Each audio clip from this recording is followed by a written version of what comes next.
had a conflict come up tonight, so he's not going to be here. So I'll just do some opening announcements, and then I can turn it over. Thank y'all for being here. I know last night went pretty well, so thank y'all for being here for the second night of the site coordinator training. I think a lot of y'all have already done so, but if you have not, please put your name in the chat for a record of attendance. That way we just have that written down somewhere. Hope y'all are staying warm, cold, and it's supposed to get even colder. Hope everyone's got power and heat. So far, I'm pretty good. My hot water is out. So that's what I'll be working on tomorrow morning before I get to taxes. So, yay, 2024 so far. But, tax season is going to be great. We're going to have heating in tax season. It's going to be wonderful. As a reminder, this training is for site coordinators. This evening session will be both for new coordinators and returning coordinators, whereas tomorrow will be specified for the new coordinators.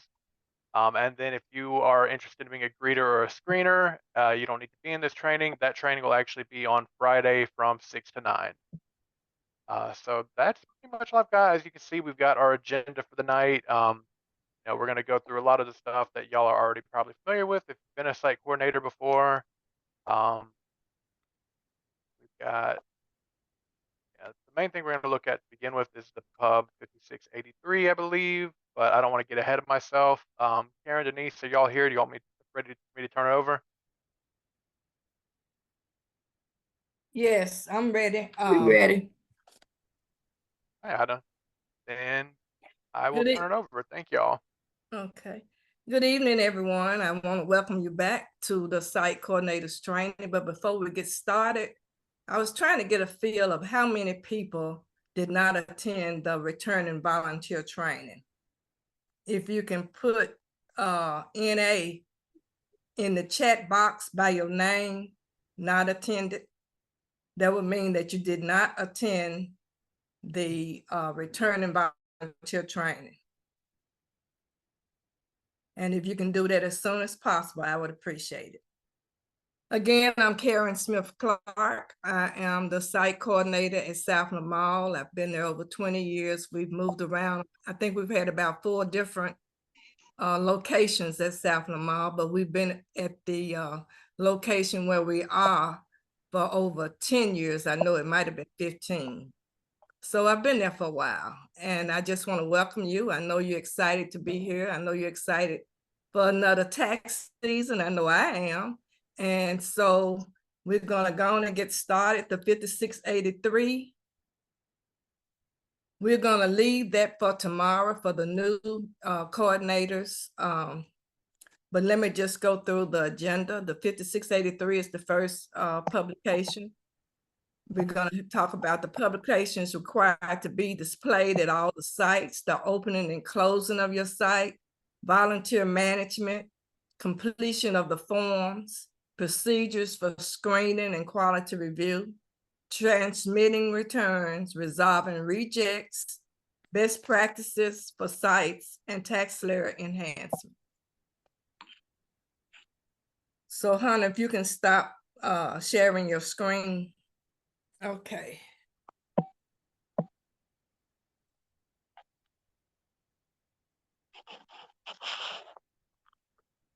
Okay, I'm just going to show you the 5683. This is the table of contents. And so chapter 1 is talking about the partner coordinator responsibilities, the timeline, the guidelines for opening and operating your site, the guidelines for closing your site. Then it goes to required forms. These are all the things that we have looked at previously during the return of volunteer training. The Volunteer Protection Act, the volunteer roles and responsibilities, on down, quality review, quality, volunteer standards of conduct, the policies, privacy. We didn't go into all of this, but as you being a site coordinator, I'm sure that you've come in contact with it. We're just going to be reviewing and hitting certain highlights of what you need to know tonight. So the 5683, I'm going to go to the 5088. This is the coordinator training book. for site coordinators. And again, it shows you the 5683 here. They're thanking everyone for volunteering again. And these are the objectives. These are the training books. You should be familiar with most of them. This one is a new one, the intake interview and quality review handbook. But you can go into each one and just look and see what kind of information is in there. We've already looked at the 4012 when we talked about the scope for volunteers. Karen, Uh-huh. excuse me. May we ask if are there any participants that did not pick up their books or don't have access to their books? This is Sherry, Mr. Denise. I have not picked up mine. Have you taken the test, Sherry? Sherry's taking I'm the completely test. She's good. certified. She Okay, good. so, okay. there Anybody any- else? Yeah, there you go. Gwen Barr, I haven't picked up any books. Have you taken the test? Not yet. I've been studying. Okay. I haven't Did you picked go- up my book. Gwen, did you sorry, go to the return and volunteer training? I did. Okay, and who was the next person? This Bernice. Bernice.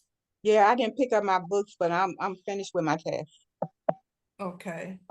Anybody else? Denise, are y'all talking about the 4012 No, we're talking, or no, the which the book? 6744 and the 4012. Oh, yeah. Okay.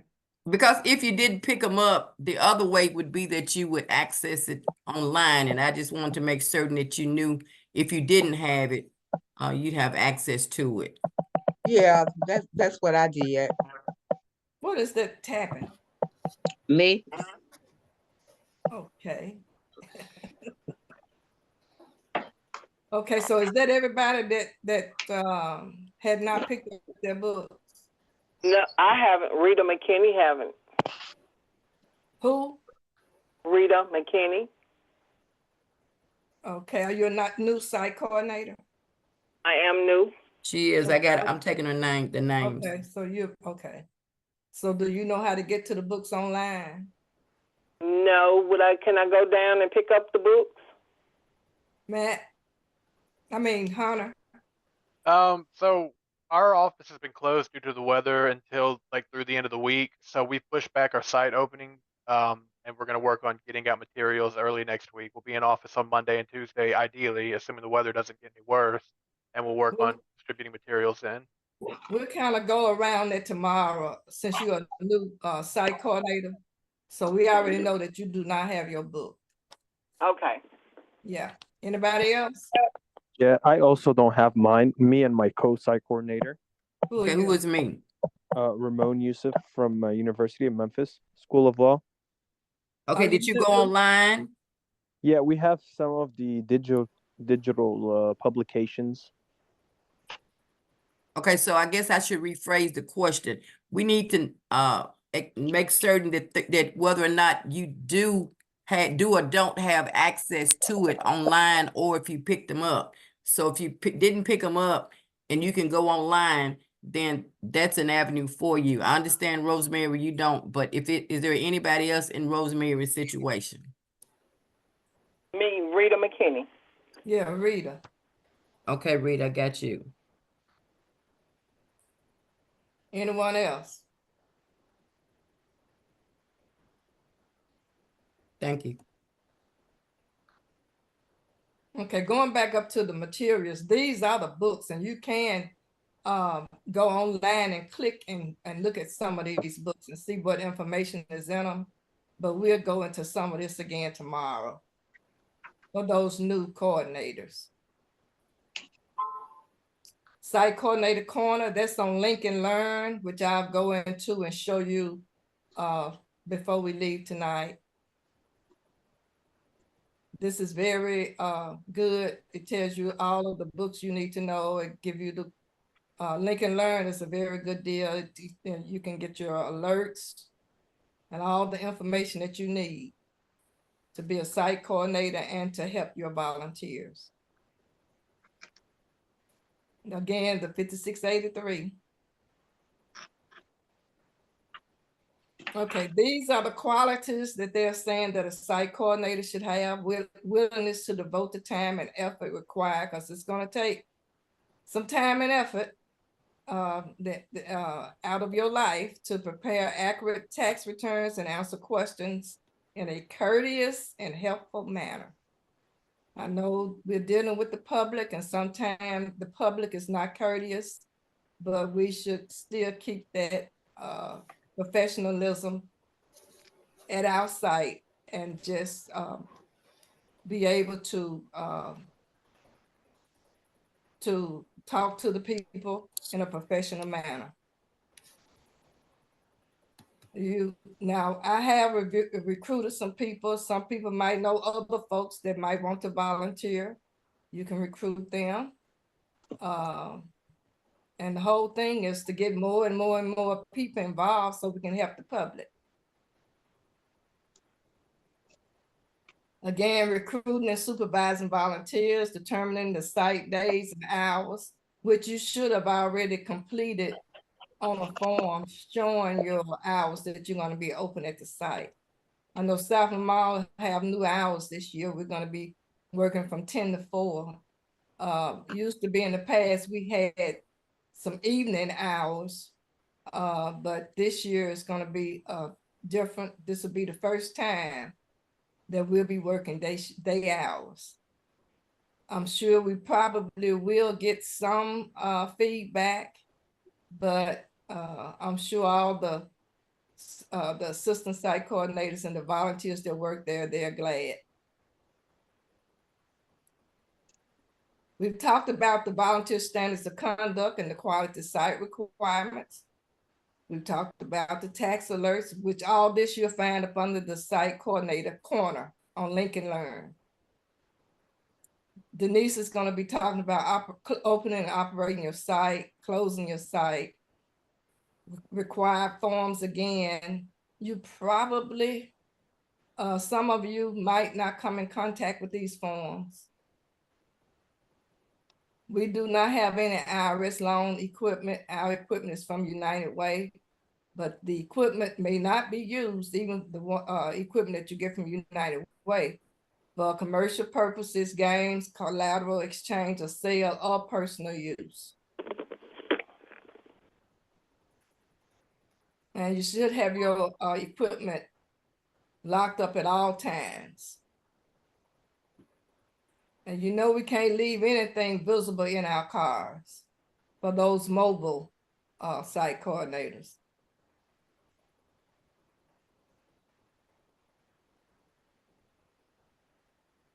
And basically, what you know, you're just gonna keep it close to you and have it locked up if you leave. That's basically it. Reporting loss of stolen equipment. Partners agree to immediately notify the IRS of IRS. Well, we don't have IRS, but United Way loaned equipment that is stolen or lost, but not later than the next business day after confirmation of the incident. So by you not getting IRS equipment, basically this does not refer to you. Certification is in the form 6744. Even though you might not have the book, you can still look at it online.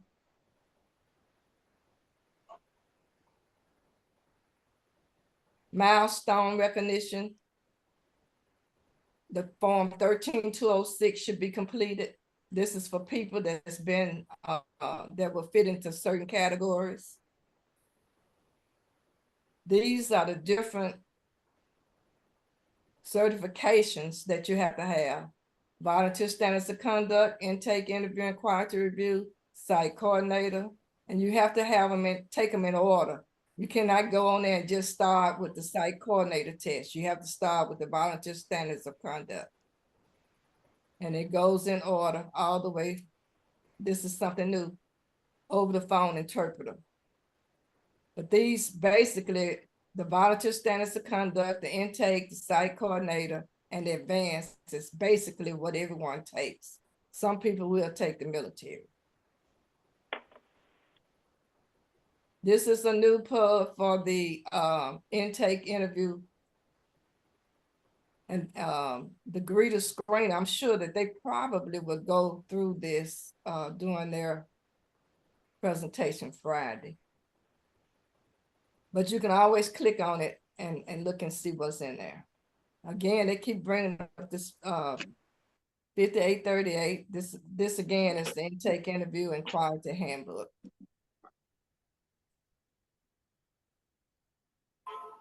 This is the document we in now, the 5088. They're telling you though that you could have listened to some of the webinars that were conducted earlier by SPEC, S-P-E-C. And and I will show you how you can get into the webinars if you have not listened to them. But they had one for site coordinators. They had and that's in the link and learn. We will not have the over the phone interpreter certification where we won't have a process this year. Although some people did take the certification. 13615, I'm sure everyone is familiar with that. We will go over that more in depth tomorrow with the new site coordinators.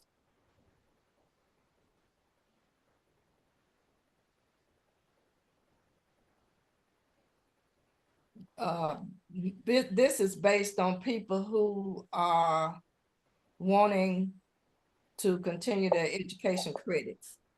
These are enrolled agents, CPAs, tax education council, registered tax people. It's showing you the procedures that you have to go through to continue your education credits. We've gone through the quality site requirements. There are 10, those are the 10, but you're gonna keep seeing all through our training. The emphasis is on quality, accurate returns. And then it goes through each one. We've gone through the 4012 that first day and looked at the scope. The 4299 is another one that you need to go through and look at.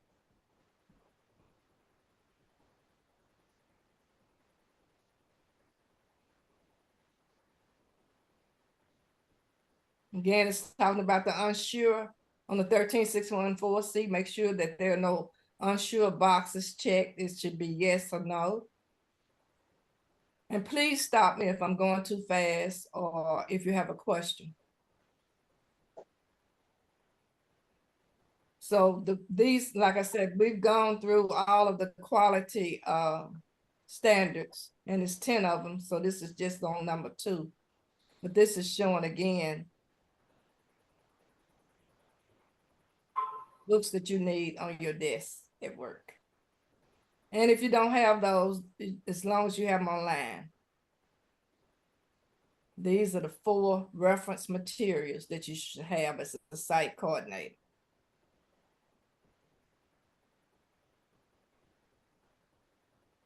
It's not many alerts out yet, but every time they come out, we should print them, and we have a table set up at our site that shows the volunteer tax alerts and quality site requirements.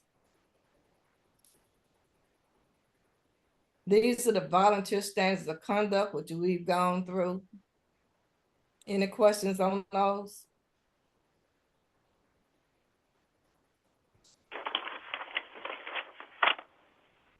No questions? No questions. Okay, if this is talking about fraud or misconduct, what you need to do if you have that at your site. It's showing you the forms you have to fill out. 14157A. I've never had to do that.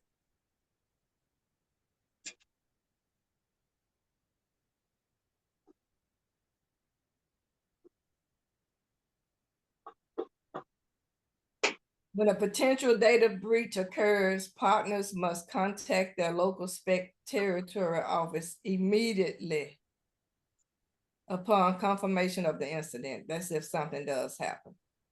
So don't wait around, just contact them immediately.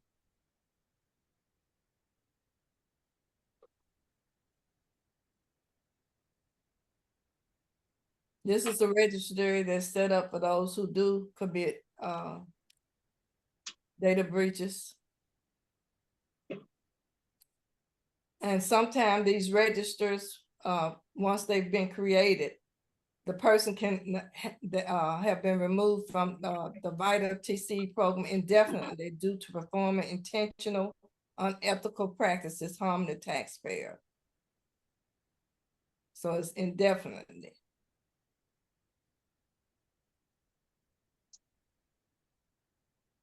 Internal Revenue Code, this is for those consents that they sign, which I'm sure all the site coordinators know about this. We'll go over this more tomorrow night for the new people.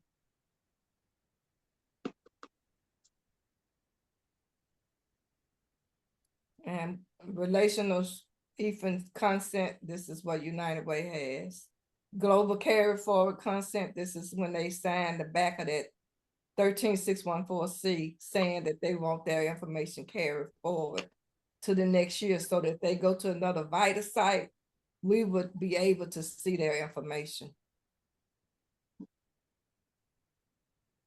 And when we had COVID, we did use the virtual process, which every now and then someone might use the virtual process, and if you do, then the 1414446 should be completed.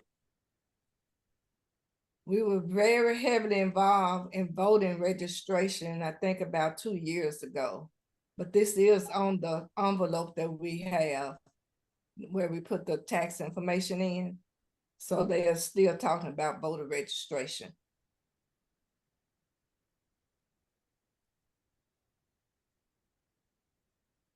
Publication 5450. This will tell you the different virtual processes. 5450. TaxSlayer software resources, which I will show you the springboard. And this is when you go into the link, this URL, then you'll be able to see this information.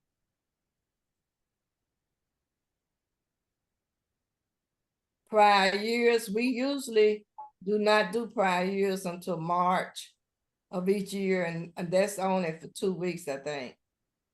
Usually United Way will let us know when, but it's mostly in March.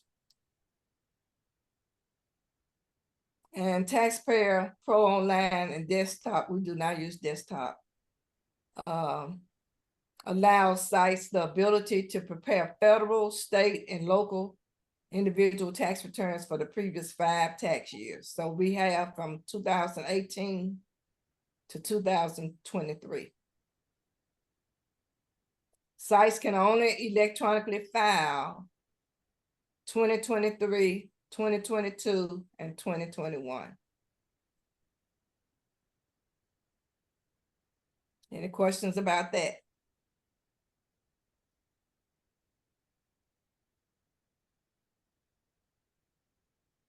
We are not involved with the scanned documents this year.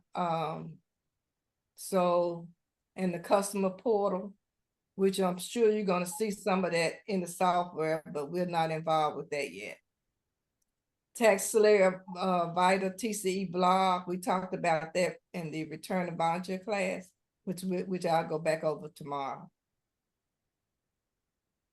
This is something new for the print set this year for TaxSlayer. They're including these worksheets if applicable.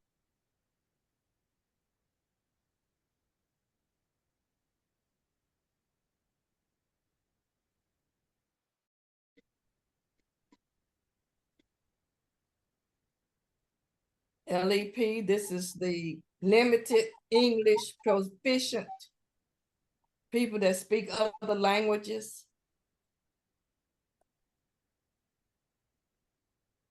You can see that on that basic page in TaxSlayer. TaxSlayer is the software that we use to prepare the returns. We do not use desktop. The only time we will use desktop is if we are in that contingency basis, and that is if we have a problem with TaxSlayer being down for quite a long time, then we are supposed to use the contingency plans.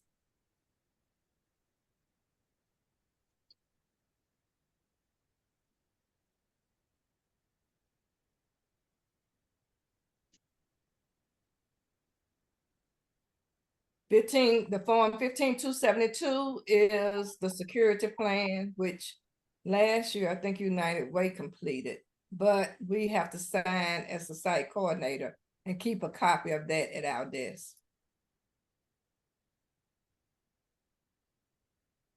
When volunteers quit, resign, or are no longer working at the site, the coordinator must immediately deactivate their usernames.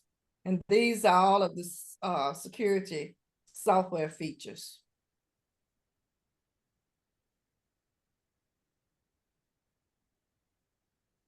And again, they're talking about restricting volunteer access to the software. How to do it. All preparers except the currently logged in preparer will be marked inactive. This is when the site coordinator go in there and make the volunteers active or inactive. They don't have to worry about taking themselves out this year. They no longer need to mark themselves active prior to logging out.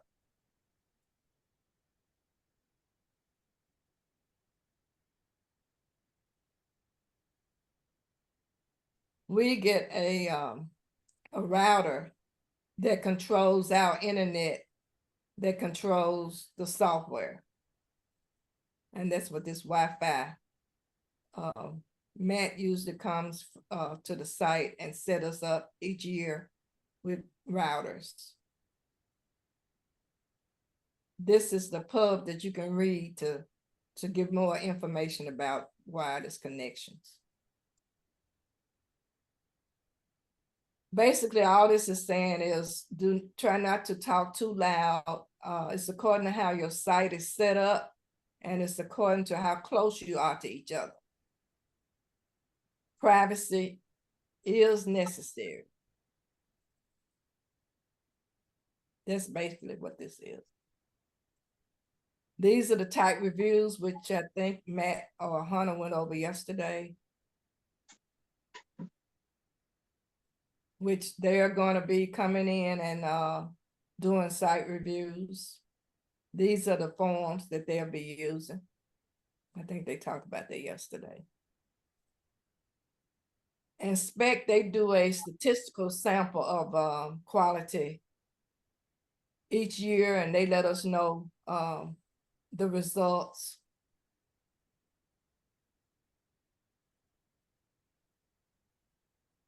Oh, the phone interpreter, we will not be involved with that this year. Taxpayer advocate, Ken talked about him and his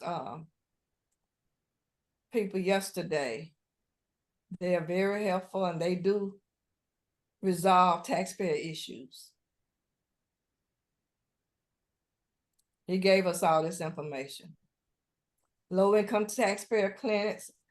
I don't know how many site coordinators are aware of this, but they do exist. And in the 4012 at the back, it gives you the names and numbers of how you can get in contact with them.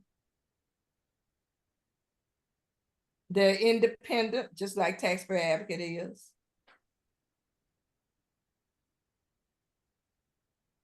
Need additional assistance with arranging payments or collection alternatives, such as installment agreements, currently not collectible status, or offers in compromise. They can represent taxpayers in audits and appeals before the IRS and in court.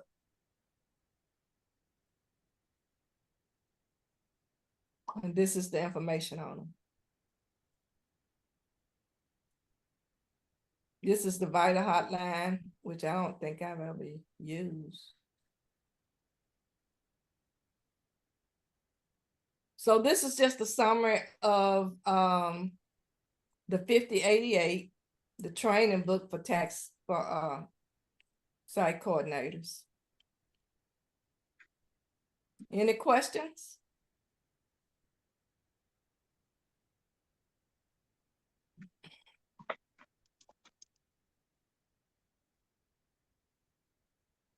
No questions? Nope.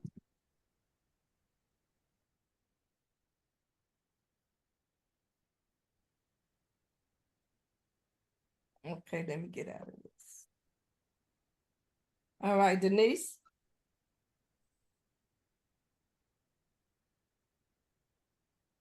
Denise? I'm here. Okay, so I've just been informed that for those who did not pick up their material, providing the weather, they should be available for you to pick up from United Way on Monday. So I did want to pass that on to you.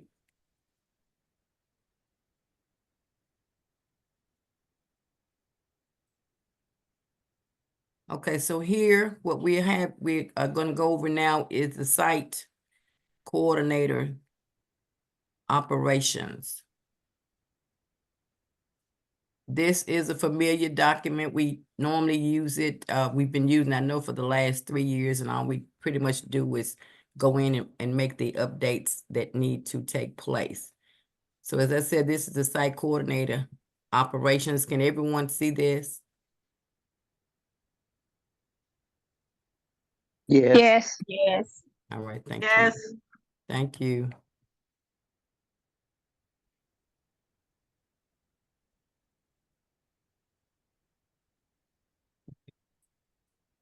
Okay, so the stationary sites, this is the opening for those sites. You arrive 15 to 20 minutes prior to opening the site to the taxpayers.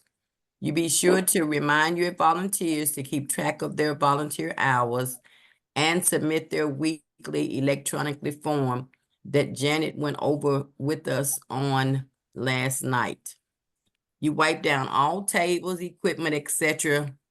with the sanitizing wipes. You review the site, the equipment, the volunteer requirements and resources, the taxpayer materials available, and you make sure that we have any and all supplies that are needed for your site. As I go along, if you have any questions, please feel free to stop me. Next, for the mobile sites, you call your partner ahead of time for confirmation. You arrive 30 to 45 minutes prior to serving the taxpayers. And of course, I'm back up to, as a mobile person, and I used to be a mobile person, there are times that those people that you've been assigned to may cancel.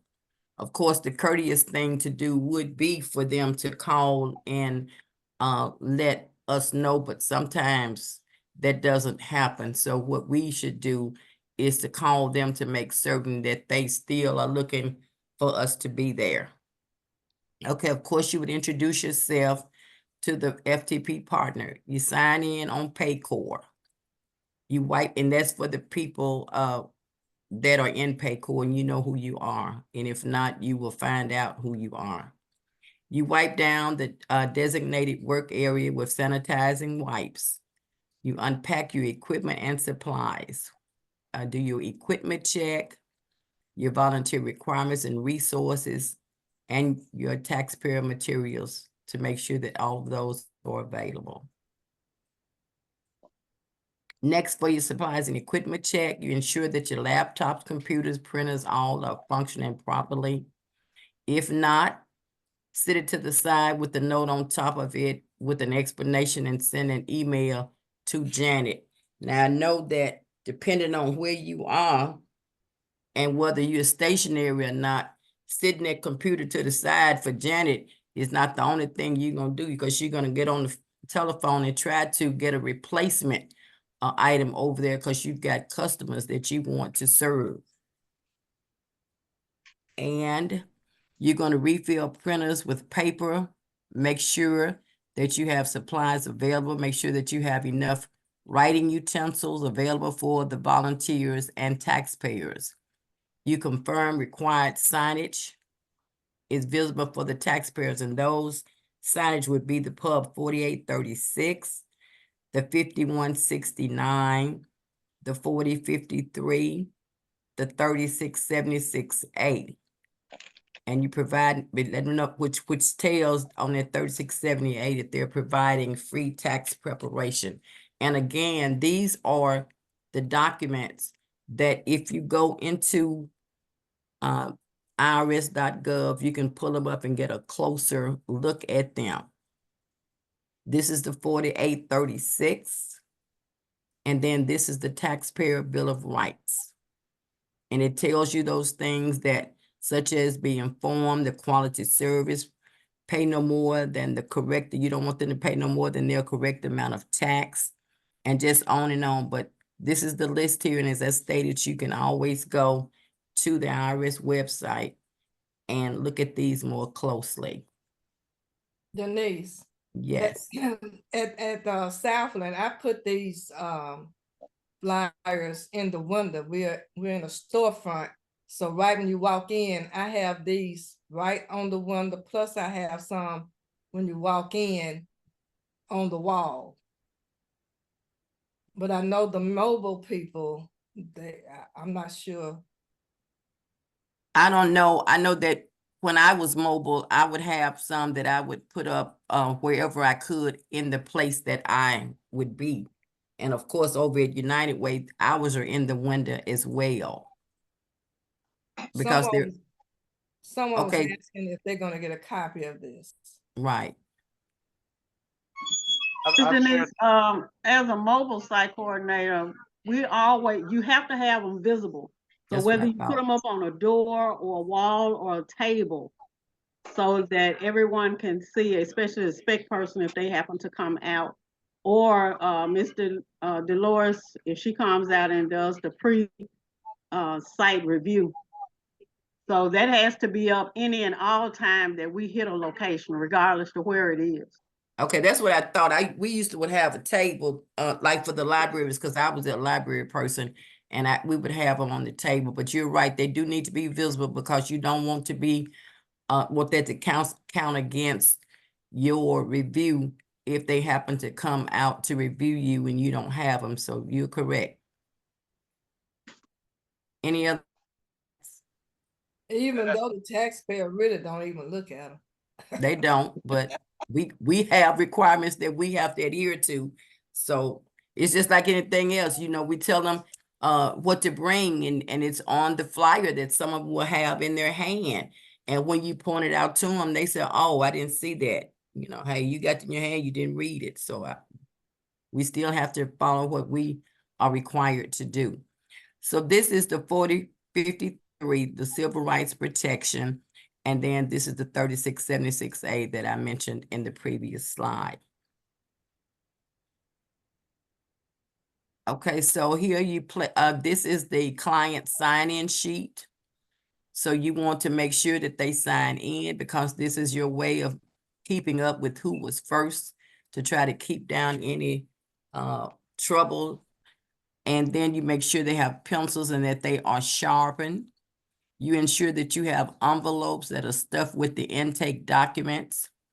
And of course, this is talking about drop-off instructions. So of course, before a person can drop off something to your site, they would need to complete the 13614C and complete the 14446, and you would have to go over it because there have been people who would come in the past and they say, I just want to drop this off.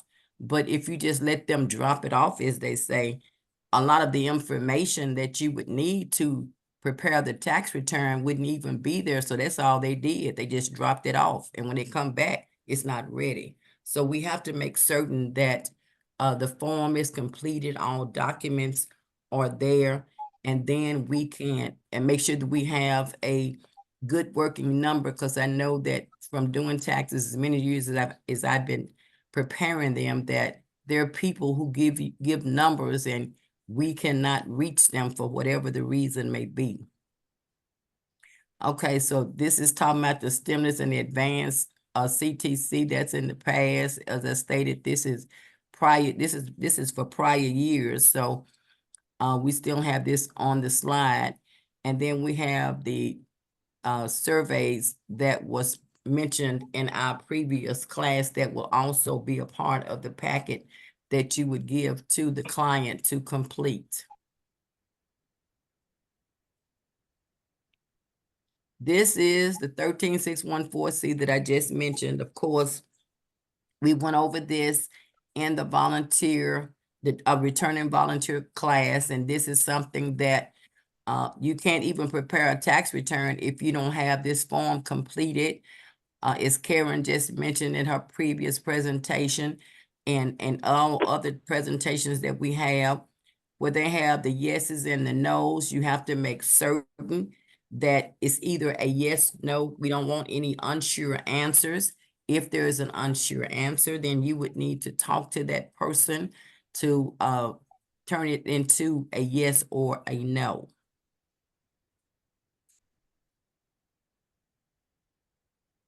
Okay, this is some of the demographic. This is the new demographic, as Matt mentioned on last night. We don't have all of those questions that we had that really would make you traveling along, doing the tax return. All of a sudden, you got all these questions you got to answer, and it just sort of knocks you back. You be like, wow, will I ever get through with this return? But they've cut them down considerably, and I'm so glad for that.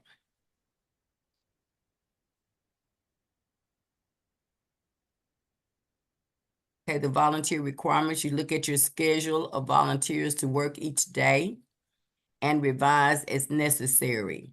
You ensure volunteers complete the following, which is their 13615. You want to make sure that it's been signed. And for the first-time volunteers, you want to check their ID to make sure that they are who they are. And you submit weekly the volunteer timesheets. You want to always wear your certification badge with your name and certification level on there. Again, this is an item that whoever it is that's going to do your review, they're not going to say anything to you, but they're going to be looking to make certain that you have your badge. So for some people, say for instance, for some of us ladies, we may change purses and you may have put that in your purse, and so that's at home and now you're at work. So some people leave theirs at the job so that it'll be there when they get there. Of course, that wouldn't apply to the mobile people because they are from one place to the other. So you have to make certain that you have that badge accessible to you at all times, because that is a requirement. You check to see if your volunteers have questions periodically. I know that Karen mentioned the tax alerts that we get. That is a requirement for the site coordinators to go over those tax alerts with their volunteers. I know that we put them on our table for those of us who are stationary, but just putting them on the table does not cut it. You need to go over those things with your volunteers.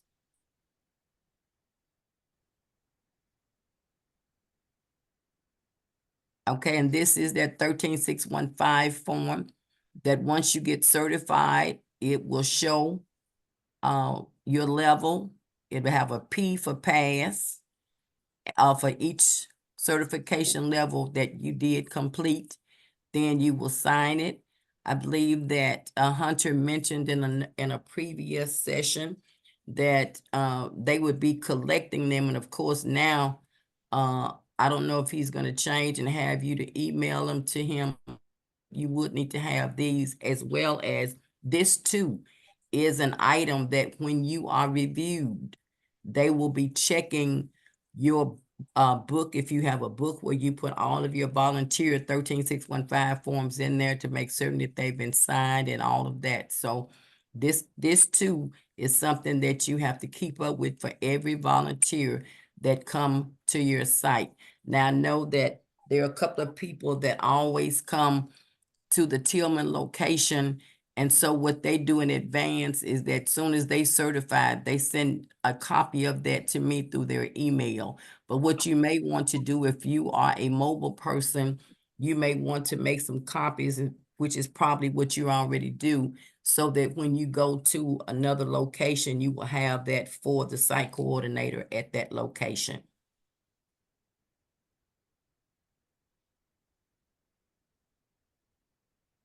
And please let the site coordinator know that you're coming to help them before you come and bring that 13615 certification form with you.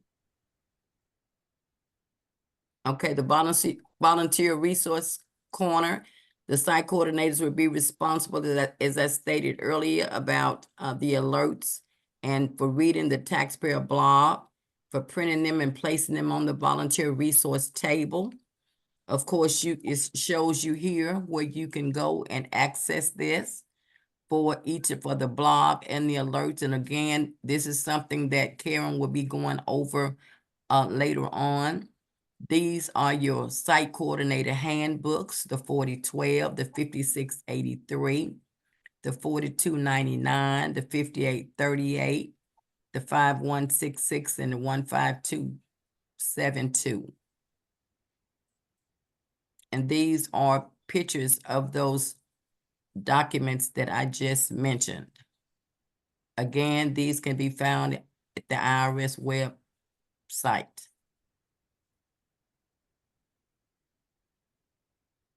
This is on this Pub 17, they IRS stopped sending those out. So you need to have access to that, and you may probably want to download it to your desktop so that you'll have access of it in the event that you need to research something. Because there's a lot of pages, so I'm sure you don't, a lot of these publications are a lot of pages, and I'm sure you don't want to print those.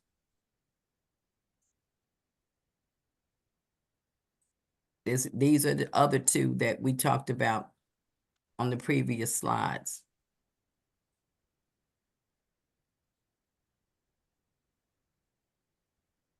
Okay, continued functions during the day. You follow quality site requirements and the volunteer standards of conduct. You report any issues during the day to United Way of the Mid-South. You ensure all returns are filed, are acknowledged, are retrieved, and rejects have been resolved. The rejects should be resolved within 24 hours. You answer any questions or handle any unexpected issues during each day.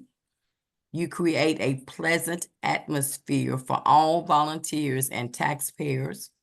You ensure taxpayers' completed returns are within the scope of the program. You review all work of the site to ensure compliance. You provide feedback to the volunteer preparers explaining identified errors captured during quality review and instructions for making the necessary corrections. And of course, when you relay this to them, then that will help them to learn and perhaps not make that mistake again, because we still are all learning regardless of how many years you may have been a volunteer. So we want to assist taxpayers and have fun. The stationary site, closing the site. Discuss issues that happen during the day to improve the operation for the next day and weeks to come. You follow security guidelines. Check the copier printer to make sure no paperwork has been left on it. You lock up the client information. You take all shred items to the shredder. Sign off all computers and laptops. Wipe down and sanitize all workspaces, and you turn off the lights and lock up the site. For the mobile site closing, you pack up all the equipment and supplies, you follow the security guidelines, which is for the copy of the printer, you lock up the client information.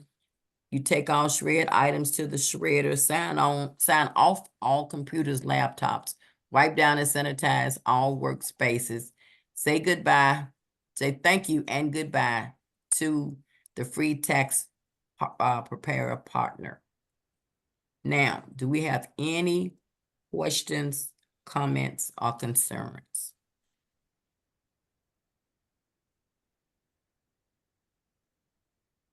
No. Well, thank you all. Such a great audience. All right. Karen, do we want to take a break? 5 minutes. 5-minute stretch break, people. Thank you.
Is everyone back?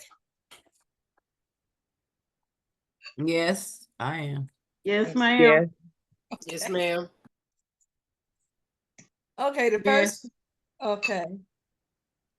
The first thing, normally when I open my page and I see messages over here, I get rid of them.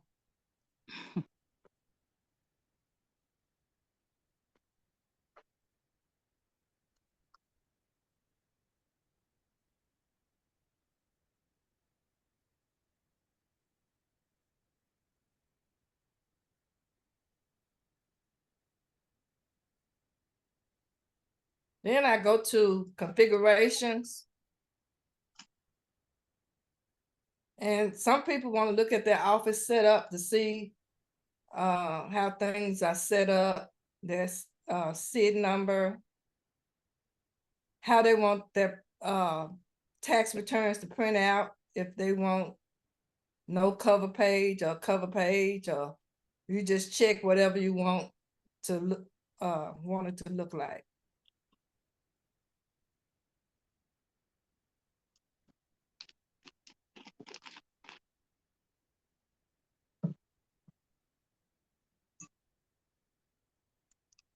One of the things we're going to be talking about is rejects.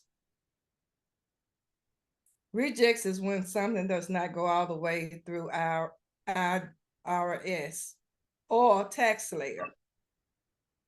Some of those rejects you can find up under VITA, TCE publications and user guides. That was over to the left. Click on attachments. IRS rejects resource guide.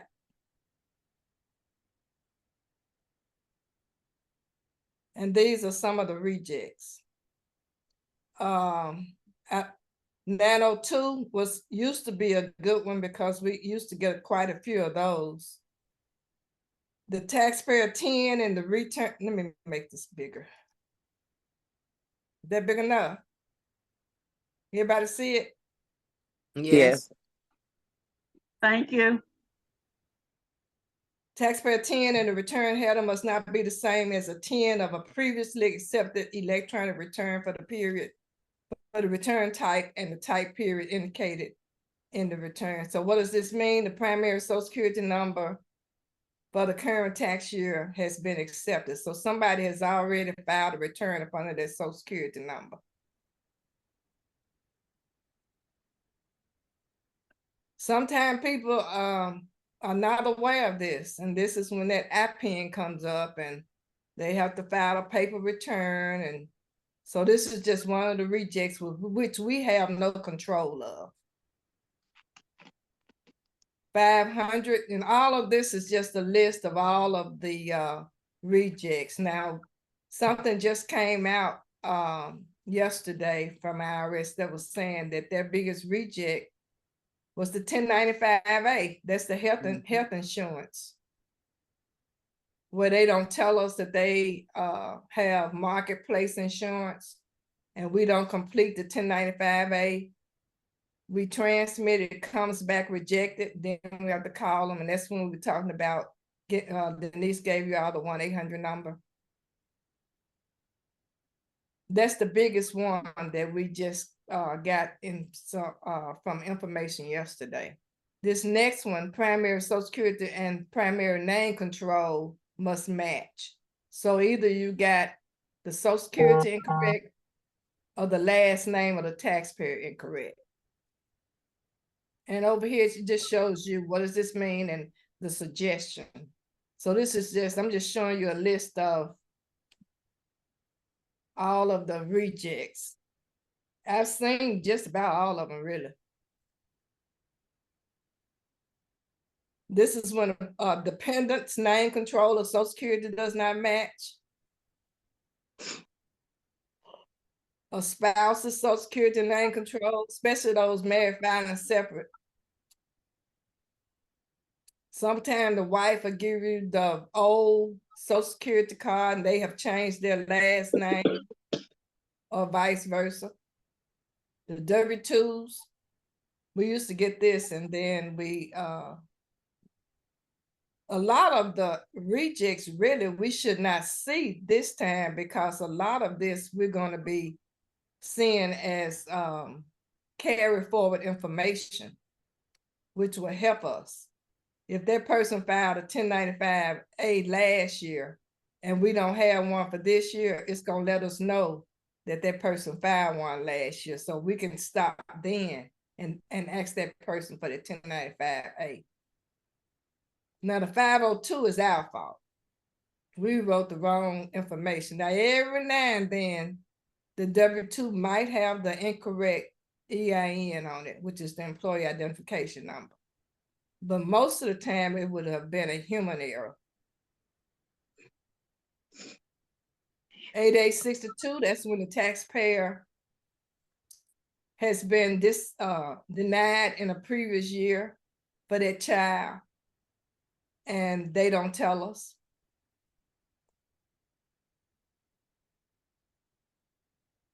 I don't see many of those saying that are, so I don't see that too much. Karen, that too be a human error. 502. Yeah, but right. yeah. Right. This 516 Form 1040 primary claim as dependent is not checked, then the primary must not be the same as the dependent. So that's them 18, 19, 20-year-olds coming in and filing, filing a return and putting and completing the return, and then the parents come in. They're claiming themselves, then the parents are claiming. So it's just according to who you get to first as to which return goes through. That's why it's good if you get a young person, make sure you ask them that question about their parents. This one is a big one. Primary taxpayer did not enter a valid identity protection personal identification number, PIN number. And there's a lot of procedures in the publications about how to correct that. Now, some people can call and get their PIN right away. And some people have problems getting their PIN.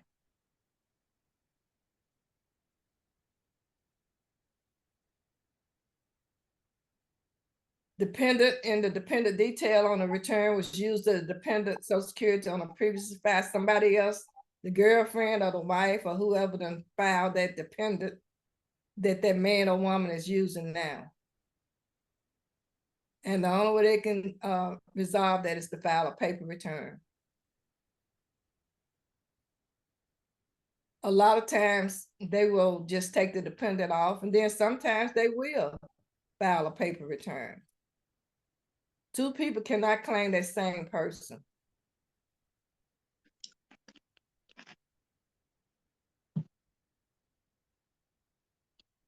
I hadn't seen this one. At least one of the following must have a non-zero value in the return. I hadn't seen that one. That's just the one you get, like, if you try and e-file a return that doesn't have any taxable income on it. Oh, yeah. Yeah, you know, when we had those people coming in I just to don't get the remember that stimulus. 420. I don't Yeah. remember that as being a 420. I thought it was something else.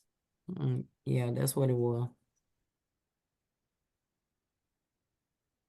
And this is 517. A dependent Social Security and the return must not be the same as a primary or a spouse.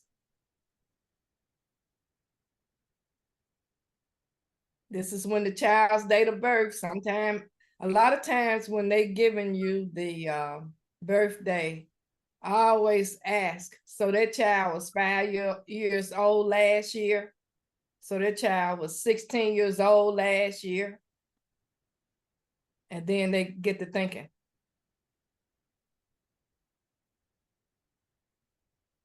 This is a good one too, because back in 2008, people got $7,500 to buy a house. And then that next year, the people that got the 8,000, they got it free. But the people that got the 7,500, they got to pay for it for 10 years. Karen, So this is what the home buyer credit, so those people forget that this even happened in 2008. You had a question on the floor. Okay, Go ahead, Teresa. ask the question.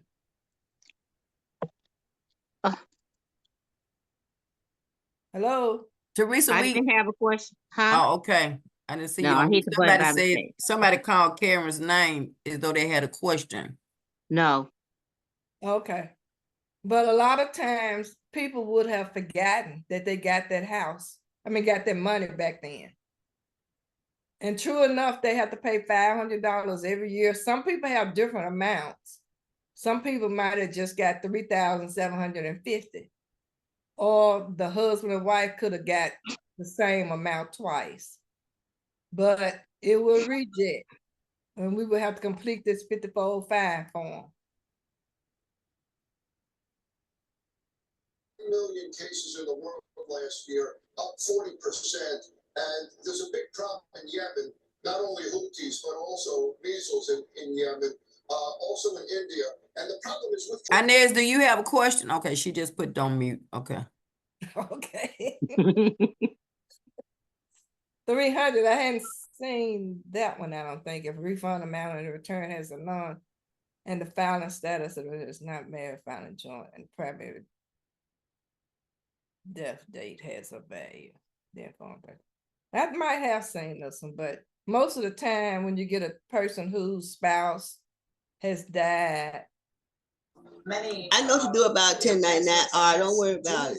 I know what to do about it. A lot of people crossing the border who are ill or they, Someone needs to mute their phone. It's at high school in North Carolina. Teresa, I'm not Teresa, I'm sorry. Inez, you, we keep seeing you light up and we can hear what you're saying. You got a question about the 1099R?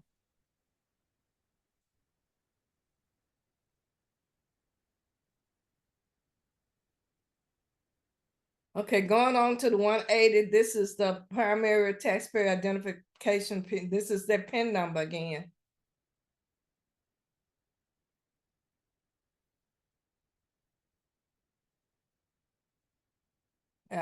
We won't get that one. Ms. Karen, Uh-huh. this year, let them know that they get new PIN numbers every year. They can't use the same PIN last year for this year. Well, we run into that. We have had some cases where they could. I've done some. Well, I haven't. Most of the time when I try to put it in there, it'll reject because of the PIN numbers. So I have not had that experience where they can use the same number.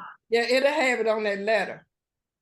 I know, but they'll bring the letter and I read it to see, because I know that you have stated before that that has come up, but I have not experienced it. So I have those rejects and they have to go back and get the, I let them mail it, because if it rejects one time, that means that they don't have another letter with another number on it.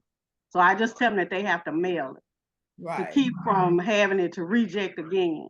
Right, right. Yeah, but we've had it both ways, Sherry, because they will come in, say for instance, they haven't filed for a number of years, and that letter will say, use this PIN on all returns filed this year. Right. Goes through. Okay, And I just haven't had especially any during the period of time for the extended. Okay, okay. Now this is where we catch those people who are married filing separate, and they don't put their spouse's name, and they don't file married filing separate. For the filing status selected in the return, the primary Social Security number in the return must not be the same as the spouse. This person filed single with us. And then we'll say it's the man came to our site and filed single. The wife filed married filing separate and had his name and number on her return. So his return, the single man, it rejected because the filing status selected in the return, the primary Social Security number in the return must not be the same as the spouse on another return with filing status married filing separate. So they have to go back and file married filing separate and get the person's name, number, Social Security number, and date of birth to correct it. The primary social security in the return header must not be equal to the primary social security in another return file for the same year. So somebody done claimed that person. So these are just some of the rejects, and I showed you how we got there by going to the side over here. Wait, right here, VITA TCE publications and user guides. And again, the blog, this is the blog page, and it shows you all of the changes. If you get to the site and you see you're having problems, a lot of times the blog will let you know if something it needs correcting, or they've seen something and they are correcting it at that time. This is home to what's new, software news, IRS alerts, and it's talking about the practice lab, e-file. All of this information is important to you to look at. Oh, what'd I do?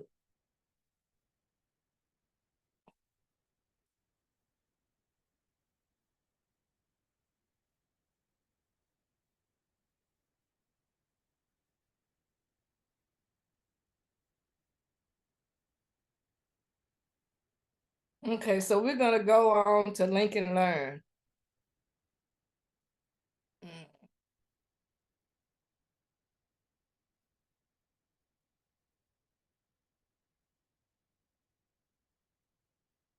VITA TCE Central.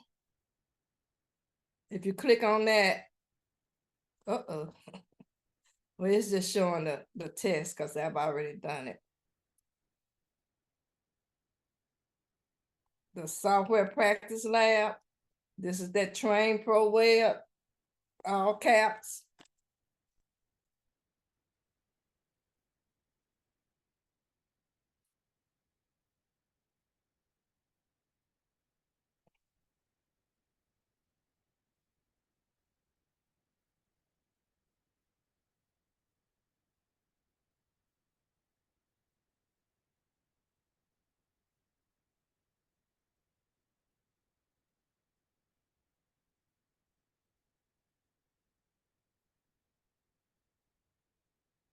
Bear with me.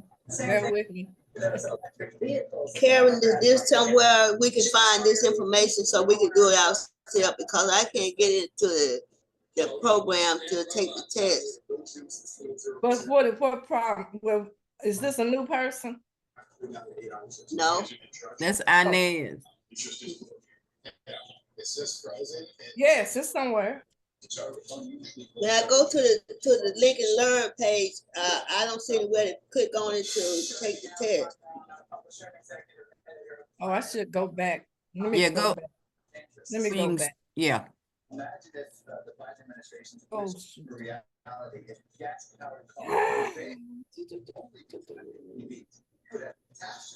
I see where it says click here on the site, but then it won't let me go into it. See, I've already taken the test and my information. You would Okay, so wait a minute. So Inez, did you go to Lincoln Learn, and then go up there? I'm in certification path. See what this is right here? Did you go here?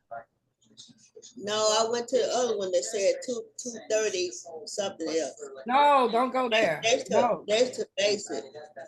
No, go here. Certification path. Is that on the Lincoln Learn tab? Yeah, Lincoln Learn. Yeah. Welcome, Lincoln Learn Taxes eLearn. Certification path. This is where you go. Then you say basic or advanced and student. Then you're gonna start the course. Go down here and click test, certification test.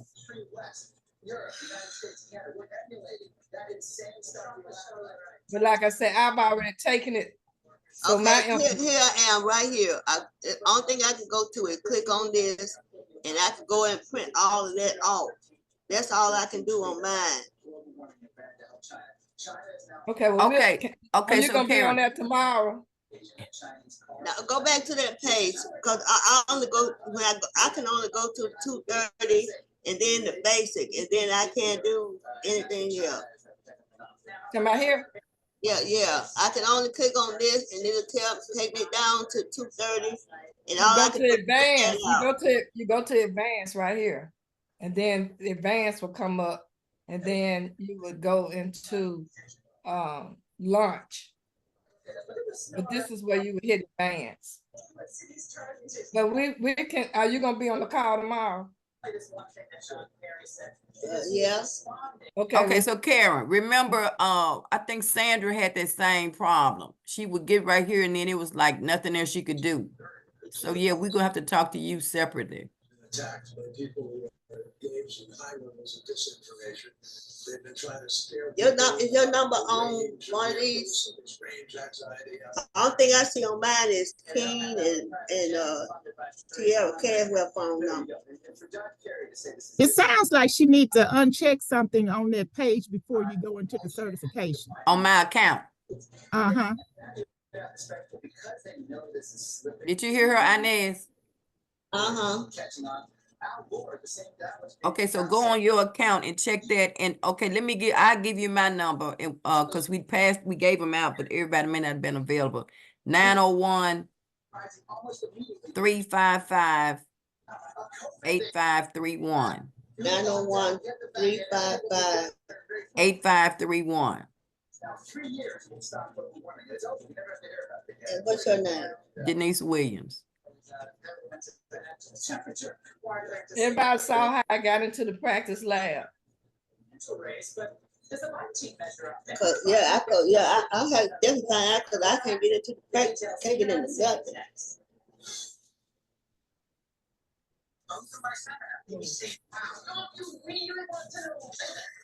Somebody need to mute themselves. Inez probably. Put yourself back on mute, Inez, please.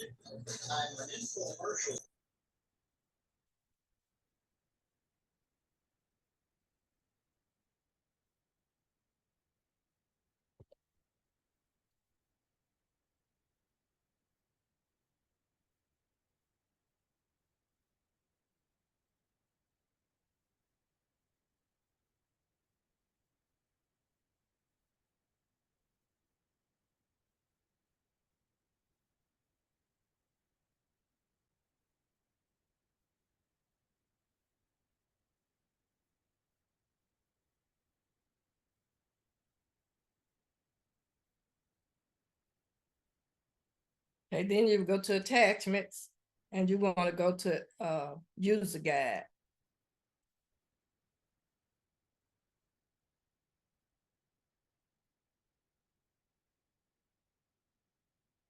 And again, the enhancements start off with the cover page print and how you want that cover page to print. I know some sites have a cover page and some sites don't.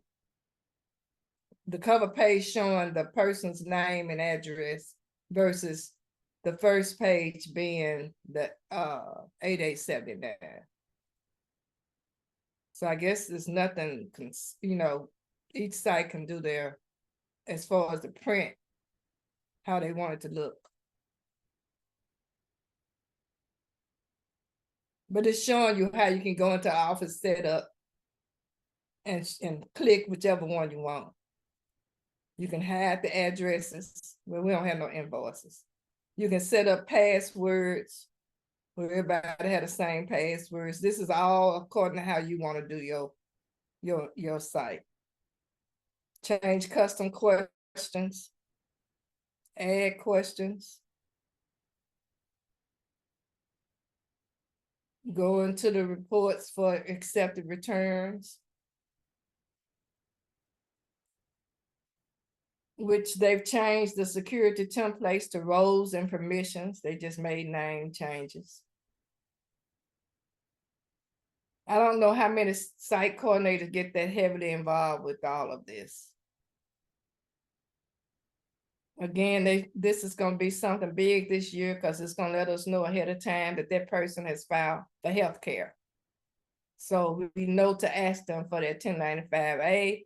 If they say they don't have one, we have to just tell them you filed one last year, it rejected. We cannot go any further because you won't get your money, we reject again. So we do need that 1095A, give them the 1-800 number. If you have time, you can also give them a 1095A form.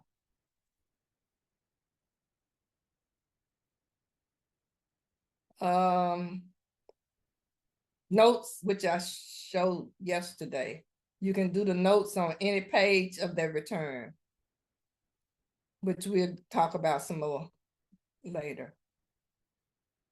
But that's how you would do it. Go into the text, go up to the top of the page, to the right of the taxpayer's name and click, and then it'll have notes, and this is how it would look right here. Now they're saying the AGI, the adjusted gross income, is on the submission page. I thought it always said that. You can now do state-only return procedures. Well, the only thing you'll find is for the state. They've enhanced some of the reports.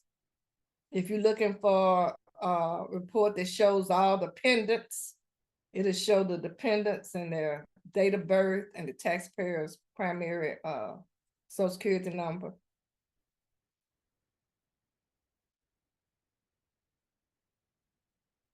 This is it here, it'll show this. I can't make it.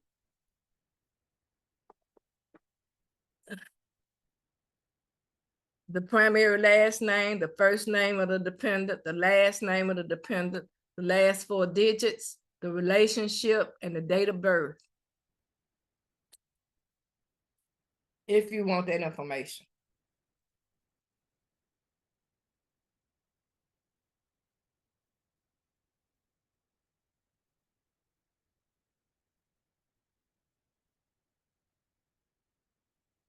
This is if you've transmitted a lot of returns and there's still some returns showing out there, you can pull this report.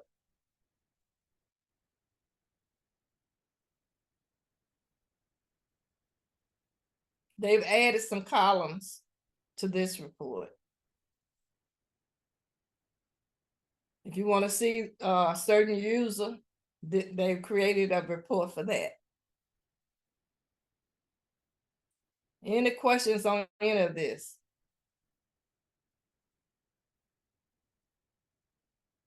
This is something that we're not involved with, the customer portal. That's it.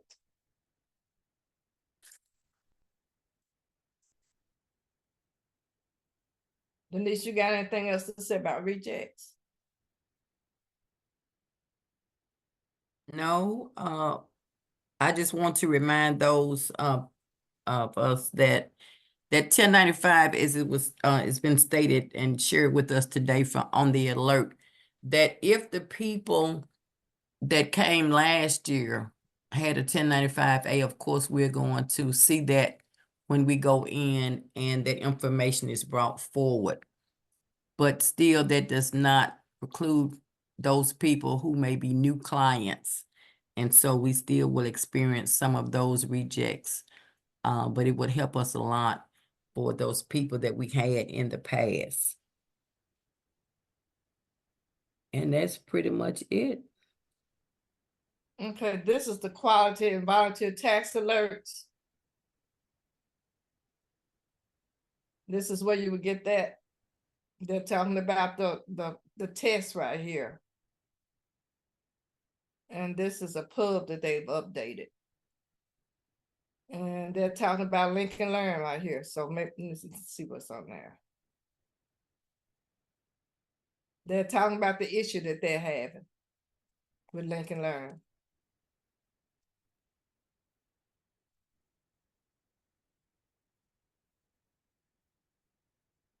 Okay.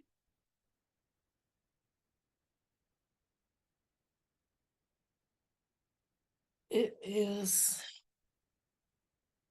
7:31. Do you all want to take a break here? Or we can keep going and they'll leave earlier. What y'all say? I'm good with going on. I hear you, I'm good for Sandra. going on. All right, let's roll the Me horses. Let's too. roll. Me too. Thank y'all.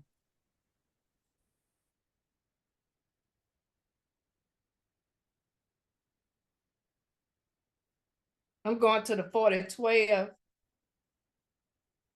to the back of the 4012. This is a very good book to read. It has a lot of information in it.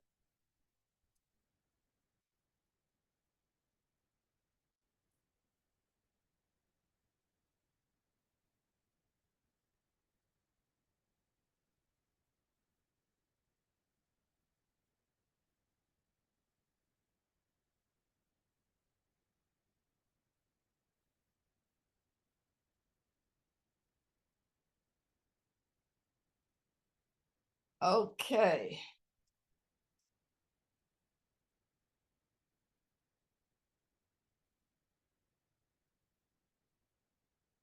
This, for those who have not used TaxSlayer before, will show you how to get into TaxSlayer.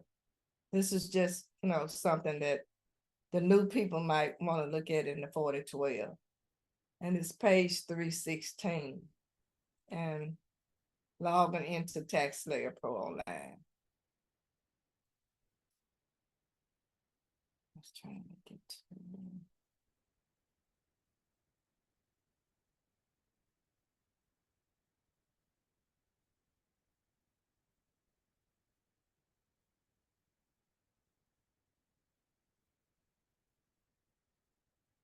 This is some more information, other places that resources for assisting the taxpayers. We didn't talk about disabilities, but we at South Lamar, we know that we have some people who are blind that come to our site, some people who are in wheelchairs that come to our site. Some people that speak foreign languages that come to our site. And most of the time, the majority of the time, they will have someone with them.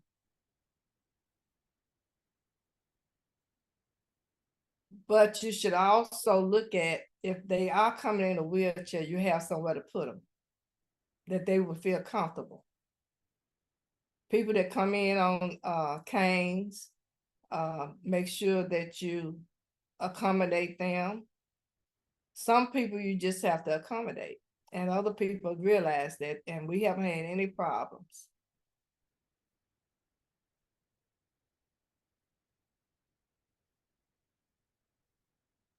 This is a whole section on IPNs that this is, like I said, at the back of the 4012.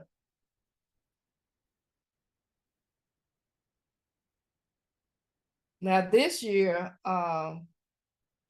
there is something that's out, and it's in the 4491, and probably in here too, that if a person has a hardship, that we can call and get some information set up for them. And I'll try to find it and have it for tomorrow, or either send it out on, send it to Hannah and Matt and let them send it out. Prior year returns, we do prior year returns each year. Like I said, amended returns, prior years, we usually do the first 2 weeks in March. And then we do the rest of them doing extended taxes each year.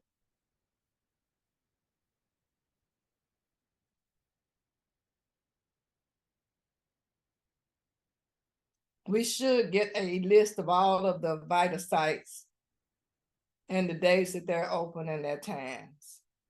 The site coordinators' names and all of that information. Now, those people who come in married, filing joint, and they've been filing married, filing separate, they're not aware of the innocent spouse, injured spouse the Form 8379, where they can file together as a joint couple. And that injured person, whoever is having their withholdings withheld and paying for the other person's debt, they can get it set up where they can get their money back. So we try to talk those people who come in saying that they want to file marriage filing separate into doing marriage filing joint, and just prepare the 8379, which is the injured spouse claim. And you also have innocent spouse, which is a whole different story, but we do not do those.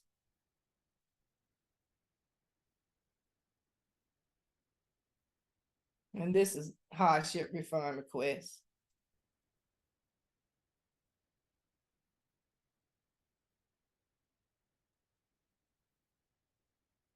If a taxpayer will face a hardship from a tax return offset and has only outstanding federal tax debts, he or she can request an offset bypass refund from the IRS. Refer the taxpayer to the taxpayer advocate, those people we met yesterday.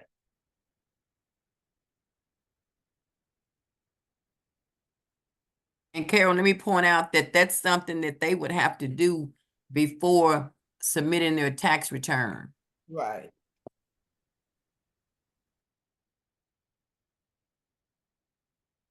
This is telling you where they can file a paper return or any kind of return. Where's my refund? This is if they looking for their tax return. This is all at the back of the 4012. Contingency plans, that's like I say, if TaxSlayer, the software is going to be down for a long time.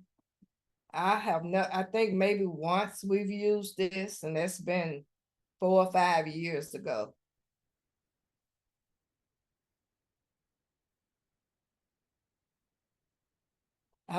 Temporary virtual, I'm not saying that some sites will or will not, but if someone does drop off their return, you have to do the 14446.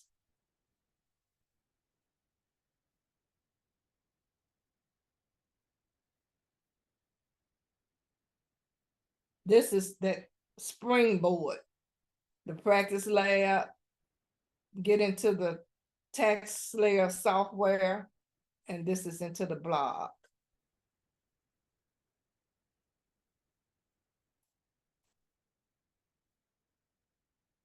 This is what I'm trying to get to. Some more reject codes right here. And that's, like I said, the back of the 4012. Okay, Denise.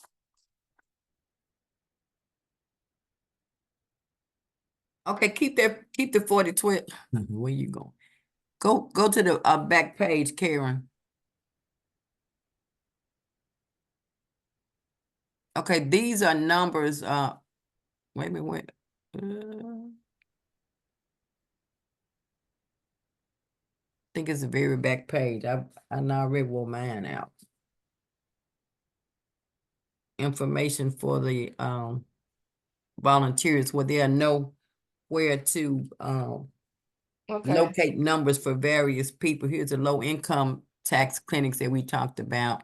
But if you keep on going, there you go. There you go. So again, as we've stated before, it's not memorizing these numbers, it's knowing where to go and find the information.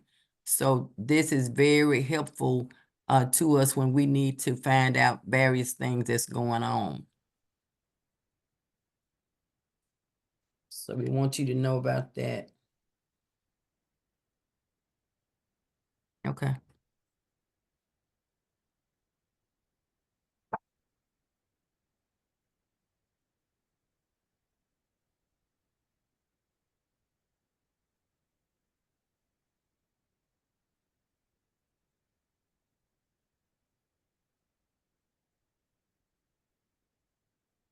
I was looking for the 13615.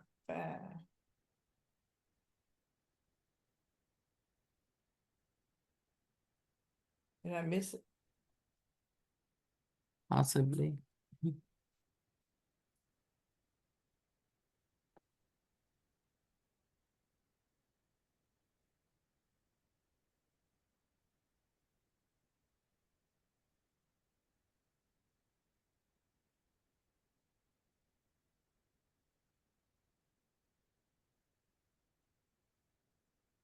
There you go. You click that.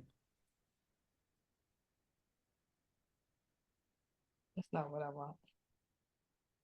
That's what you said. 13.4. That's what I Oh. was, 13.6.4.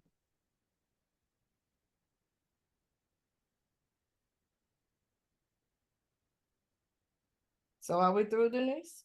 We are, you want to talk What? about the best practices? You Yeah. did the tax layer enhancement.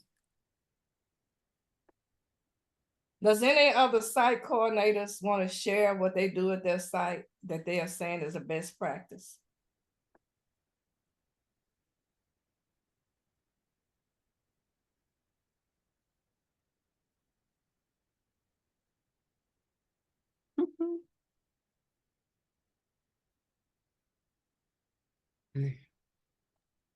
At the Tillman site, I absolutely enjoy making sure everything is available for the VITA volunteer. I love coming in, making sure that all things are in place, the pencils, the signing sheets, chairs and tables are in place and appropriate. Packets are available. The printer is filled with paper. I just want to make sure that everything is ready before we get started, as well as at the close of the day.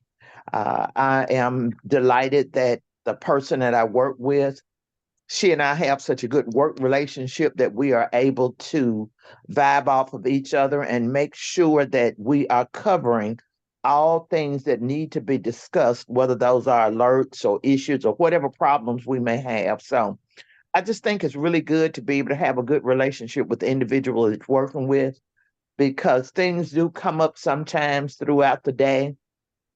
A taxpayer may come in and sometimes they can sort of kind of work your nerve.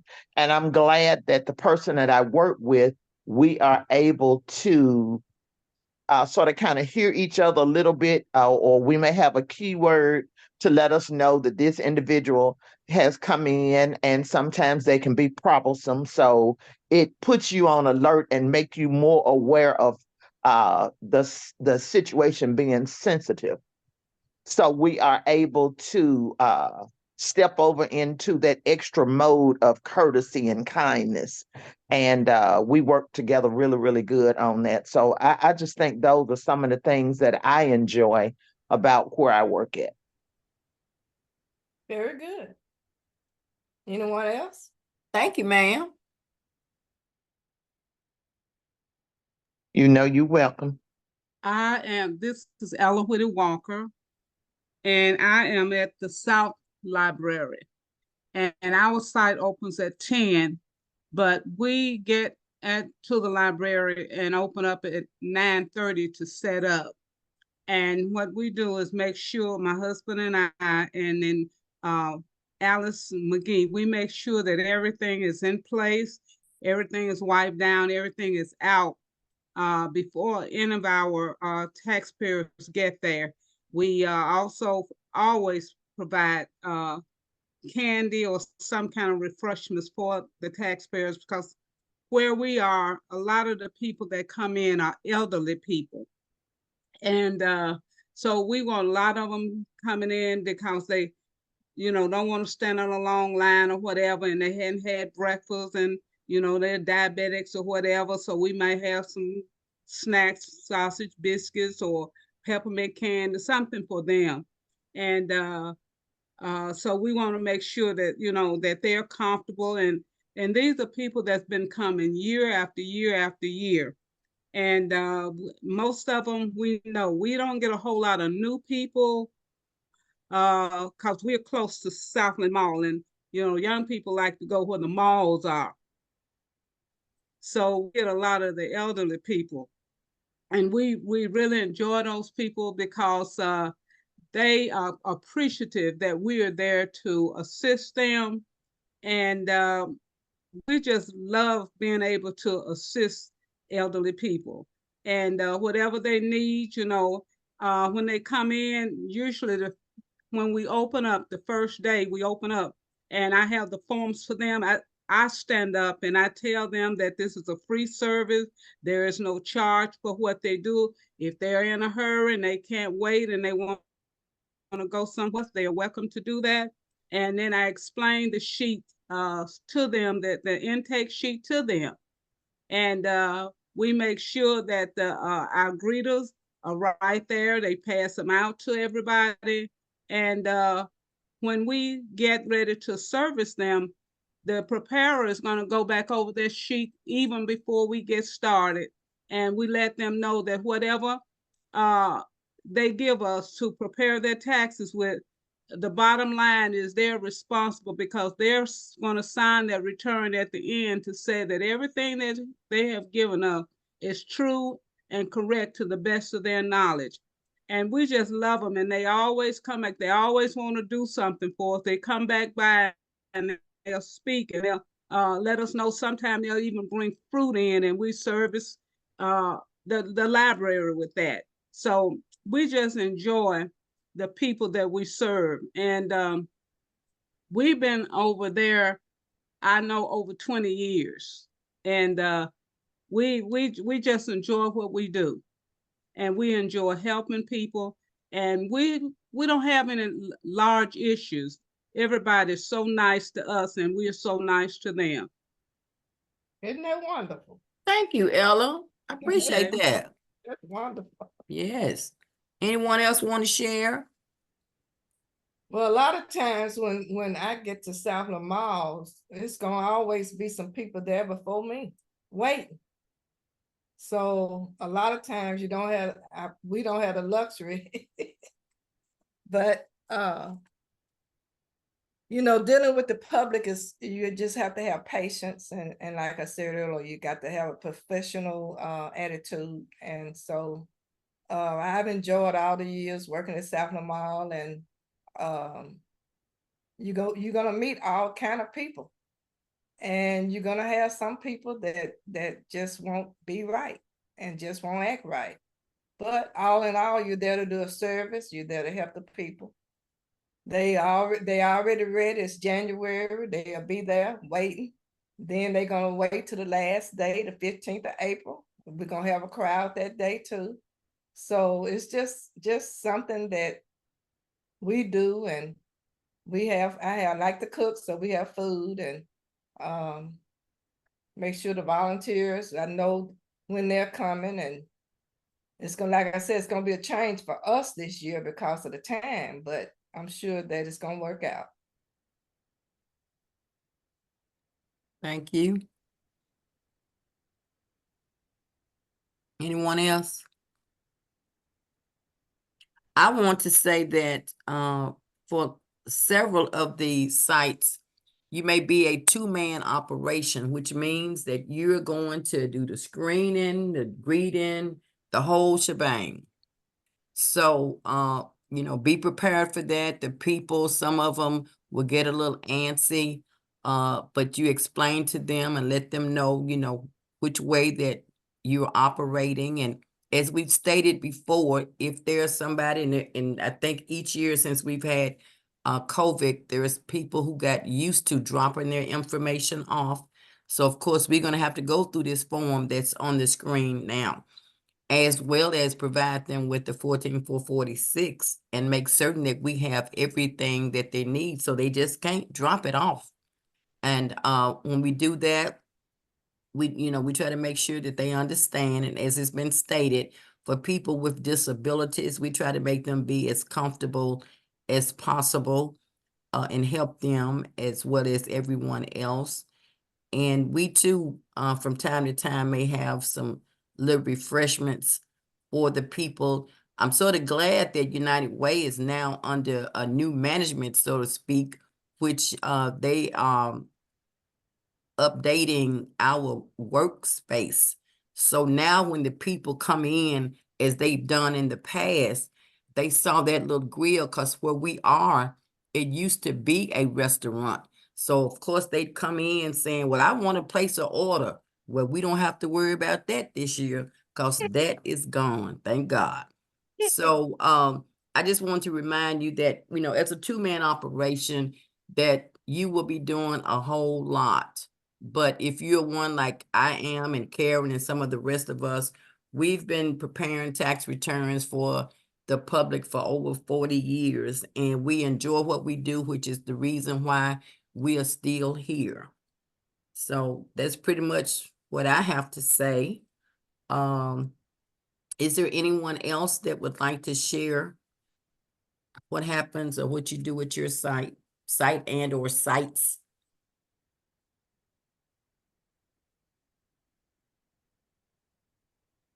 Hi, this is Teresa. I'm at the Bickford Community Center, Oasis of Hope, and we're a small unit. We are only open on Saturdays from 10 to 4. And one of the greatest things we experienced last year on our first day of opening, we had like 7 family members that all came at one time. And they were all young ladies that was working, and someone got the message out to them about not going to some of these paid places. And they was amazed at the money that they saved, and then they left and called their dad, and then the dad came up there. So we had a whole complete family that day. They're wonderful. Yeah. Yeah, that's great. And also you want to be aware that there are people who still shopping. They're shopping for the bigger refund. They don't like what you've given them as being their results. And so they want to take it and go somewhere else. And I think that, well, I know that this year, Karen, in our enhancements, I think that's one of the things that there's some kind of writing that will be on the tax return when we give it to them where they can't send it in. Right, and we can set it up in the print. Right, okay.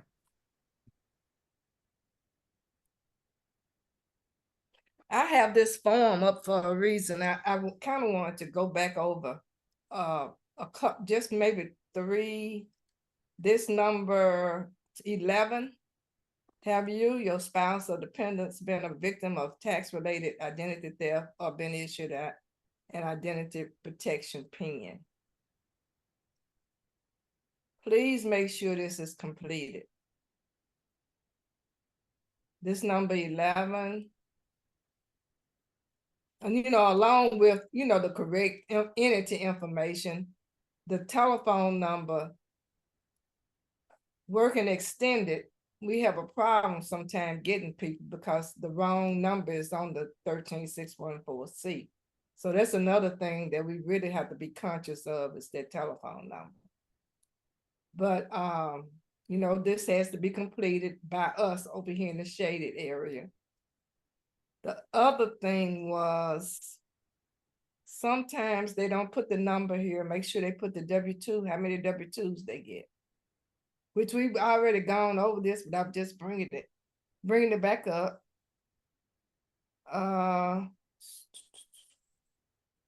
They'll fill this out thinking that they're gonna file the long form, but they don't have enough that'll be over that standard deduction. So sometimes you can put it down here and say not enough for standard deduction, not enough for itemized deduction. This is Inez. If volunteer doesn't know how to do some of these forms on here, are the site coordinators permitted to do them for them? Yeah, but give me an example. You got an example? 1099R. Okay, well, you're gonna have to learn, you're talking about as far as the software? Put it in on the software? Number 13. Social Security? You mean number 11, don't you? Yeah, number 13, Social Security and our retirement income. Okay, so are you Should saying have that? a lot of them, but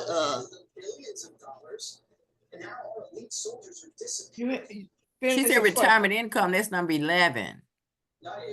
Number 11, you should have a lot of number 11, number 13. Yeah.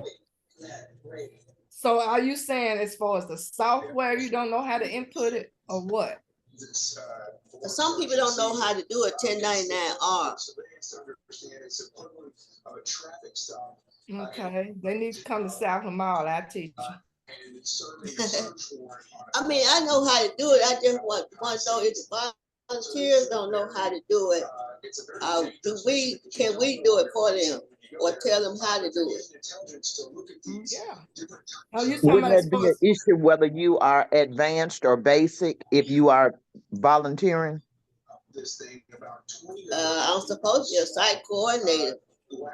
Yeah, I think she's saying if her being the site coordinator, can she help the volunteer prepare the return if it has a 1099-R?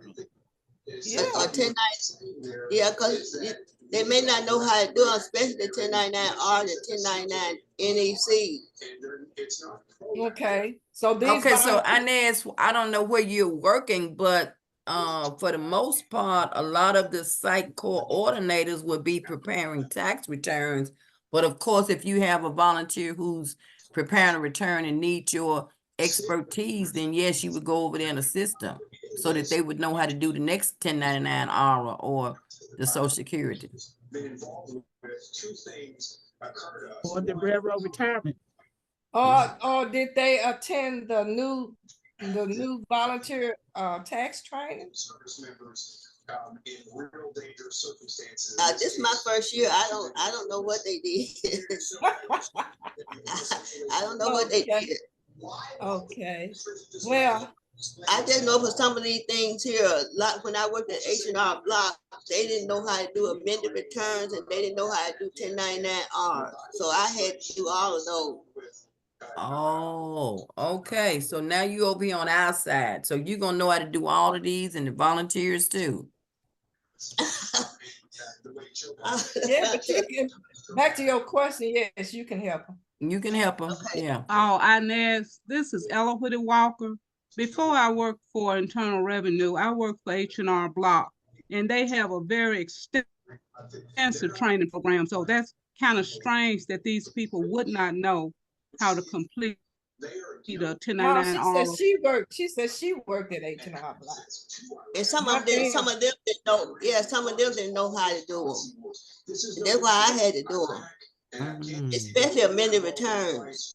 Wow, that's strange. That is strange. Okay, well we're gonna try to make sure that you know how to do all of these and that you can help those volunteers that will be working with you as well. How about that?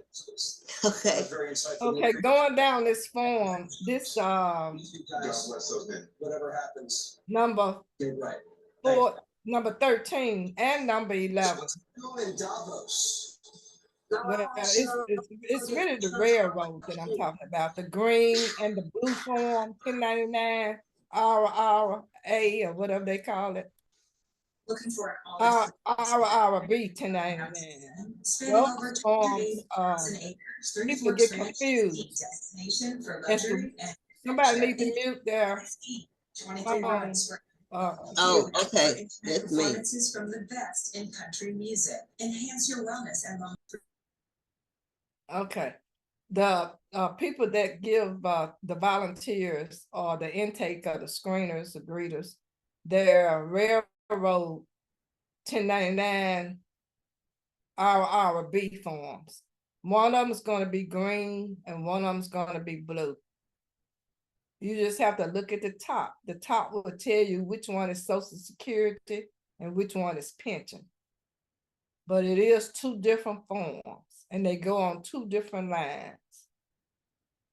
And I'm just bringing that up because sometimes it is a problem when the greeter or the screener don't know, and they might staple the forms with something else and you miss it.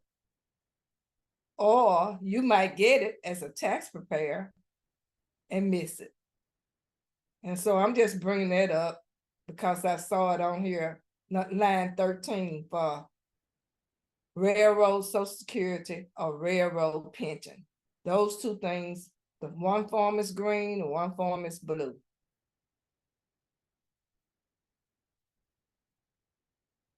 Okay, another line that you really should pay attention to would be, here's number 4 in part 5. Have earned income credit, child tax credit, or American Opportunity Credit disallowed in a prior year? If yes, a lot of times they would have had it disallowed, but not really understand the question.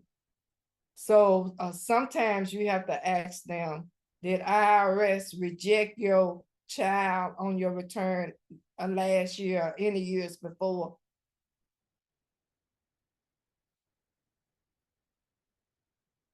And you know, number 5, last year, the highest that you could get for this was $500. This year is up to $1,200 for number 5. Number 6, a lot of people might, like I say, back in 2008, they might not remember. And number 9, have health coverage through the marketplace. Even if they might start getting their Social Security and they get Medicare, they still might have had health insurance through the marketplace. Or if they start working somewhere and they have their health insurance taken from off the job, they still might have health insurance through the marketplace. So hopefully by TaxSlayer enhancing their software this year and letting us know about that 1095A, that will help us. They still got the same questions on here that we have to input to the system. And then this is saying that they want to have that information carried forward. Y'all have any questions on anything? Carrie, Uh-huh. this is Bernice. I just have a comment on the itemized deduction. I don't know how many sites that, you know, have taxpayers come in with state returns, but where the itemized deductions don't help them with the federal, it will help them with their state. Right, and I'm glad you brought that up because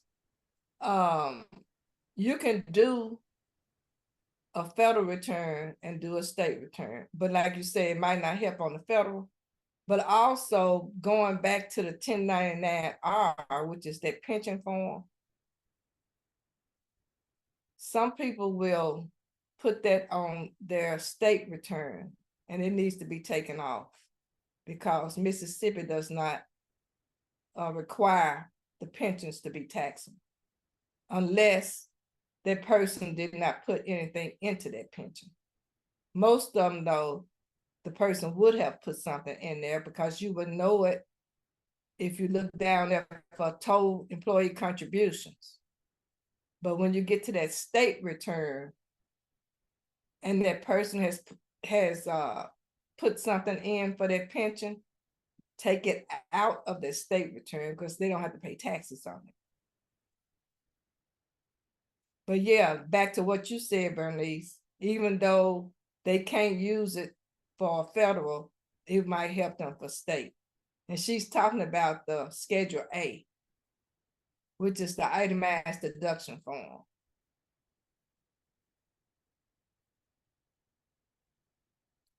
Any questions?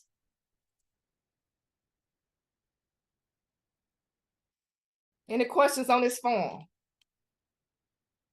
This form is the start of the whole process.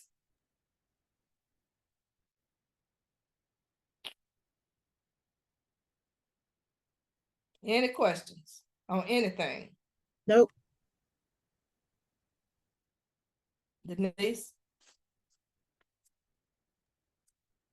Okay, so if there are no questions, for those who have not certified, we did not go over the site coordinator test answers. And so at this time, we're going to go over those in the 6744. If you do not have privilege to that 6744, at this time, you may want to get pencil and paper handy so that you can write these answers down for later when you get ready to decide. So I'll give you a couple of minutes to get those items. And we will have class participation.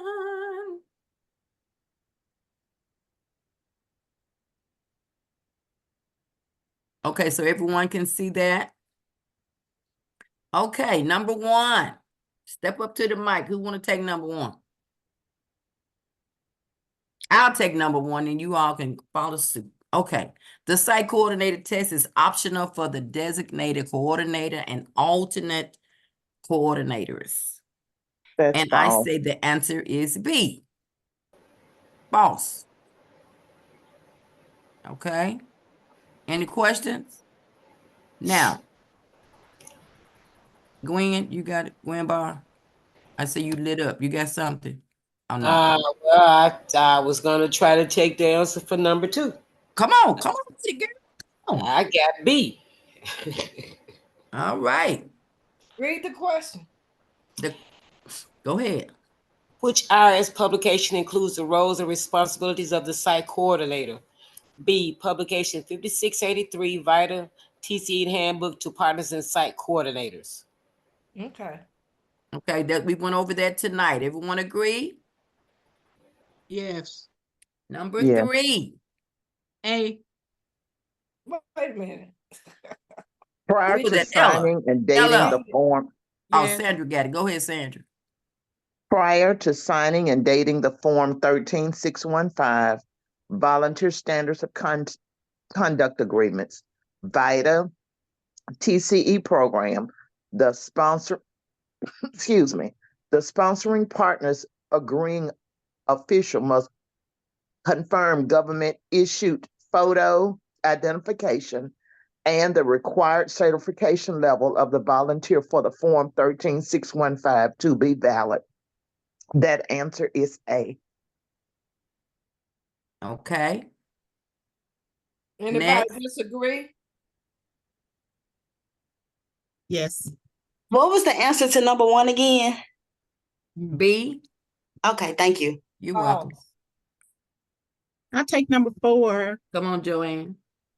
If partner-owned computers or IRS loan computers or printers are lost or stolen, the partner is required to notify the local spec territory office, and the answer is C, immediately or by the next business day. Yes. Do anyone disagree? No. Okay, number 5. Bernice, number 5. Okay. According to QSR for reference materials, all sites are required to have the following available for use at the VITA or TCE sites in paper or electronic format. That's your publication 17, publication 4012, publication 4299, and volunteer tax alerts. And that is A. That's true. Anyone disagree? All right, number 6, Ella. Okay, coordinators are required to have a correct quality review process for 100% of the returns prepared at VITA or TCE sites. The 2 acceptable methods of quality review are, the answer is B, peer-to-peer review and designated review. Anyone disagree? Number 7, Gwen Pruitt. Oh, okay, me? Okay, I'll take it. Okay, number Thank you. 7, all questions and parts of this form 13614C intake interview and quality review sheet must be verified, and all unsure answers must be changed to yes or no. And I said A, true. Okay, do everyone agree? All Yes. right. Yes. All right, Rosemary Ball, number 8.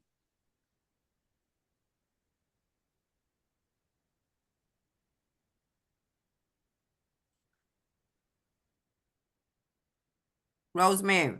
She doesn't have a microphone. Oh, okay, I'm sorry. Okay, I take it. It is Come on, Karen. acceptable to use IRS loan equipment and premises, including laptops and printers, outside of the scope of the VITA TC program, such as for personal use after site hours. No, you cannot. Boss, B. Very good. Okay. Number 9. I'll go again, Denise. Come on. Okay, which of the following is not a qualifying certification to earn continuing education credit? I chose C, federal tax law update test for circular 230 professionals. Very good. Gwen Walker, number 10, please. Wait a minute, does everybody understand number 9? An unlimited double miles means we are more too. I think they do. Okay. All right, Gwen Walker, number 10. Somebody Here I am. mute- Okay, number 10, baby. Can you hear me? Hello? Hello, we can hear you. Number 10, Okay. please. Okay.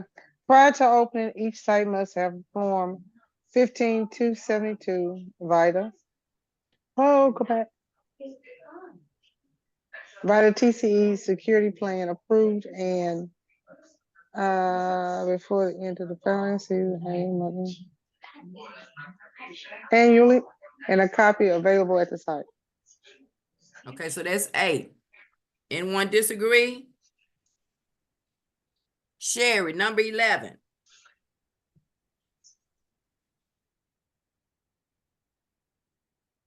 Where she go? Did she leave? Sherry Claiborne.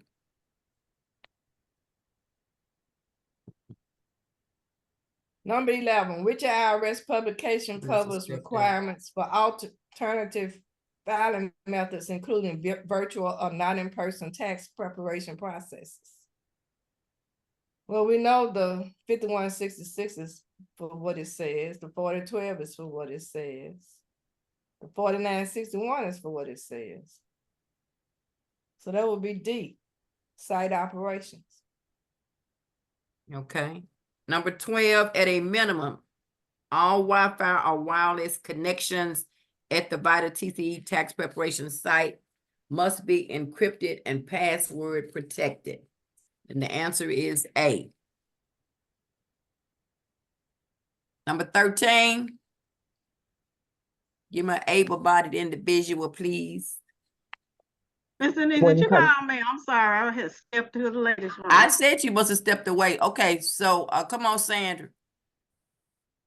13 states when conducting taxpayers' interviews in close proximity, it is important to limit unauthorized access to taxpayers' information and ensure privacy. For example, positioning computer screens, protecting taxpayers' documents, and preventing others from hearing sensitive information.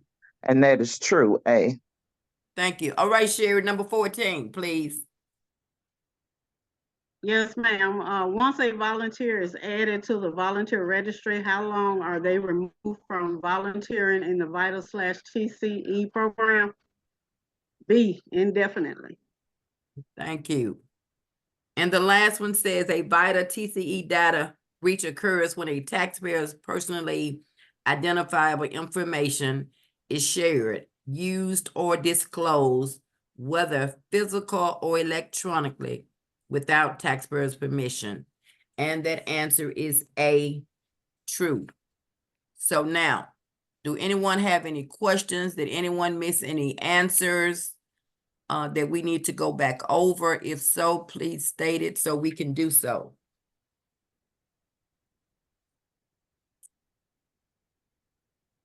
Okay, Yeah, so can you tell me the answer to number 2? Number 2 was B.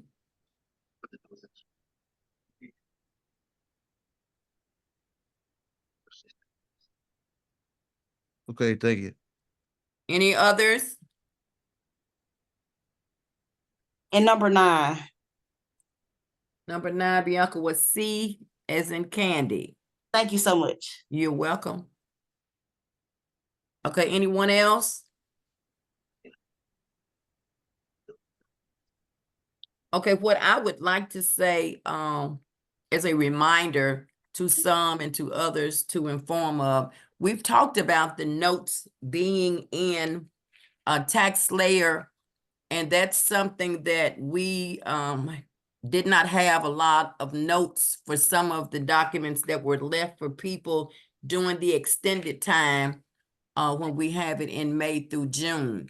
So please, if you would, try to make a notation, because now they put more places in the software for you to put a note. That will surely help those who work extended to know what happened when that client came and or did not end up picking up their documents. And again, we've asked you to, if you can, make sure if the taxpayer's writing is not legible as it relates to the telephone number, rewrite it so that we can have the correct number when we are trying to contact them.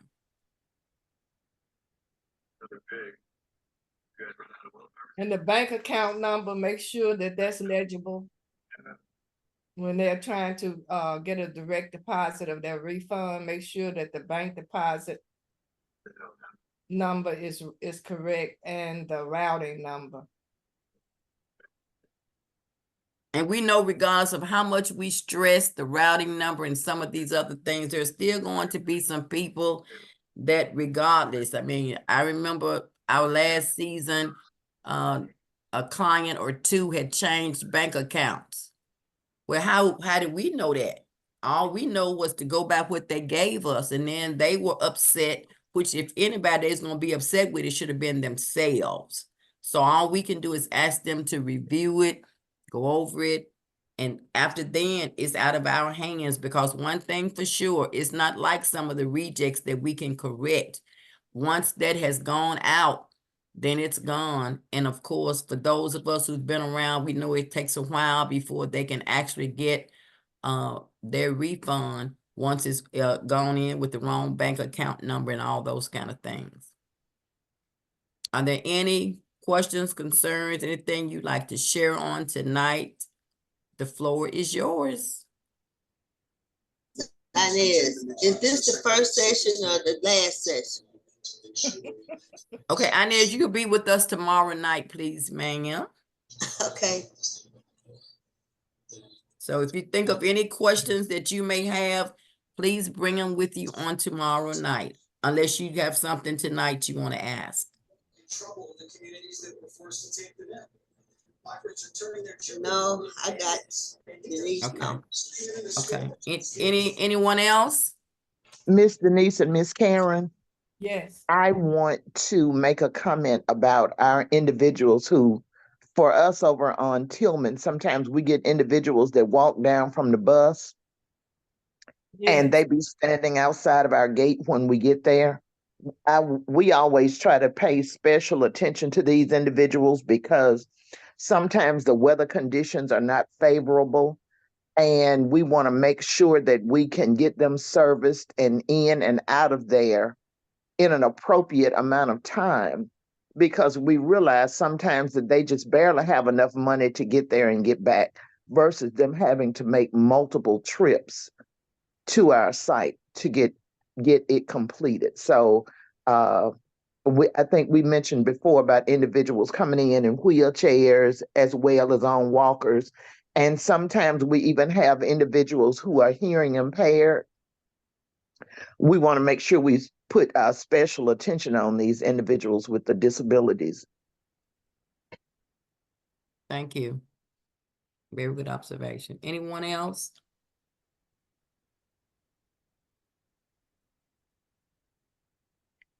Everybody ready to start?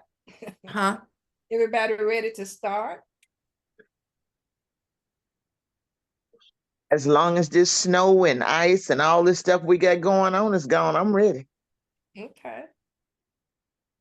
No one has any questions or any apprehensions or comments? Hey, Karen, I have a question for Hunter, if he's still on. I'm here. Okay, hey, Hunter, I'm just asking a question. Will we get a spreadsheet of the mobile schedule? Will the site coordinators get that schedule You will, through I'll email? send that. Yes, ma'am. I'll send out the mobile schedule, I think bi-weekly, or I'll send it to y'all like 2 weeks in advance of where you're going. We're just having to make some adjustments now because we were gonna start Monday, but we're pushing that back right now tentatively to Wednesday. Okay, Oh, thank you. No problem.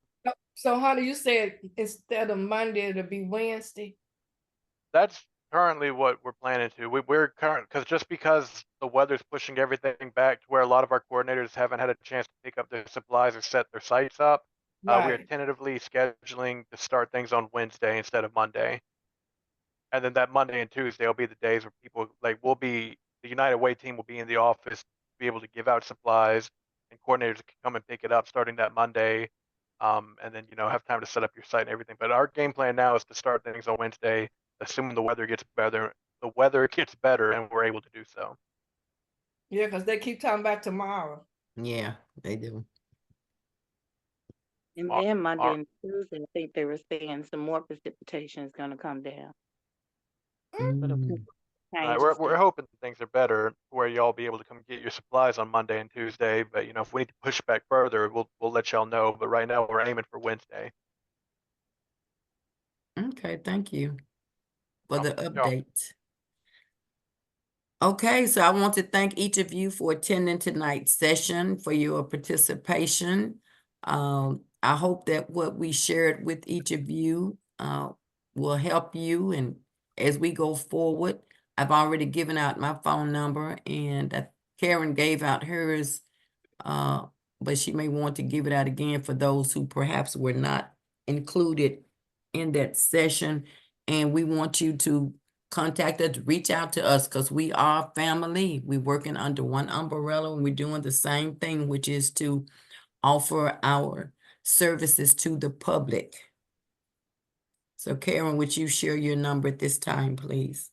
Okay, Karen Smith Clark, CLARK, 901-497-1585. And we'll be here tomorrow from 6 to 9 for those people who are new and those other people who want to come back and just listen again, I guess. But we'll be going into the 5683 and probably more into tax layer.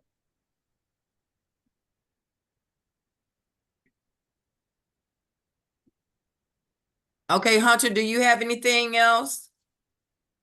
Oh, just that I really appreciate y'all, and thank y'all for teaching this and walking us through it. Thank the rest of y'all for being here. Feeling good about it. Hopefully the weather clears up. Right now the weather is right now the biggest concern I've got, just we're trying to plan everything, but I think we're going to be good. I'm excited to get things going. All right. Okay, well, we have nothing else. Everyone have a great night. We look forward to seeing the rest of you on tomorrow night. And for others, we look forward to working with you during this filing season whenever we start. Thank you. All right. Thank y'all. Good night. Good night. Thank you. Good night. Good night.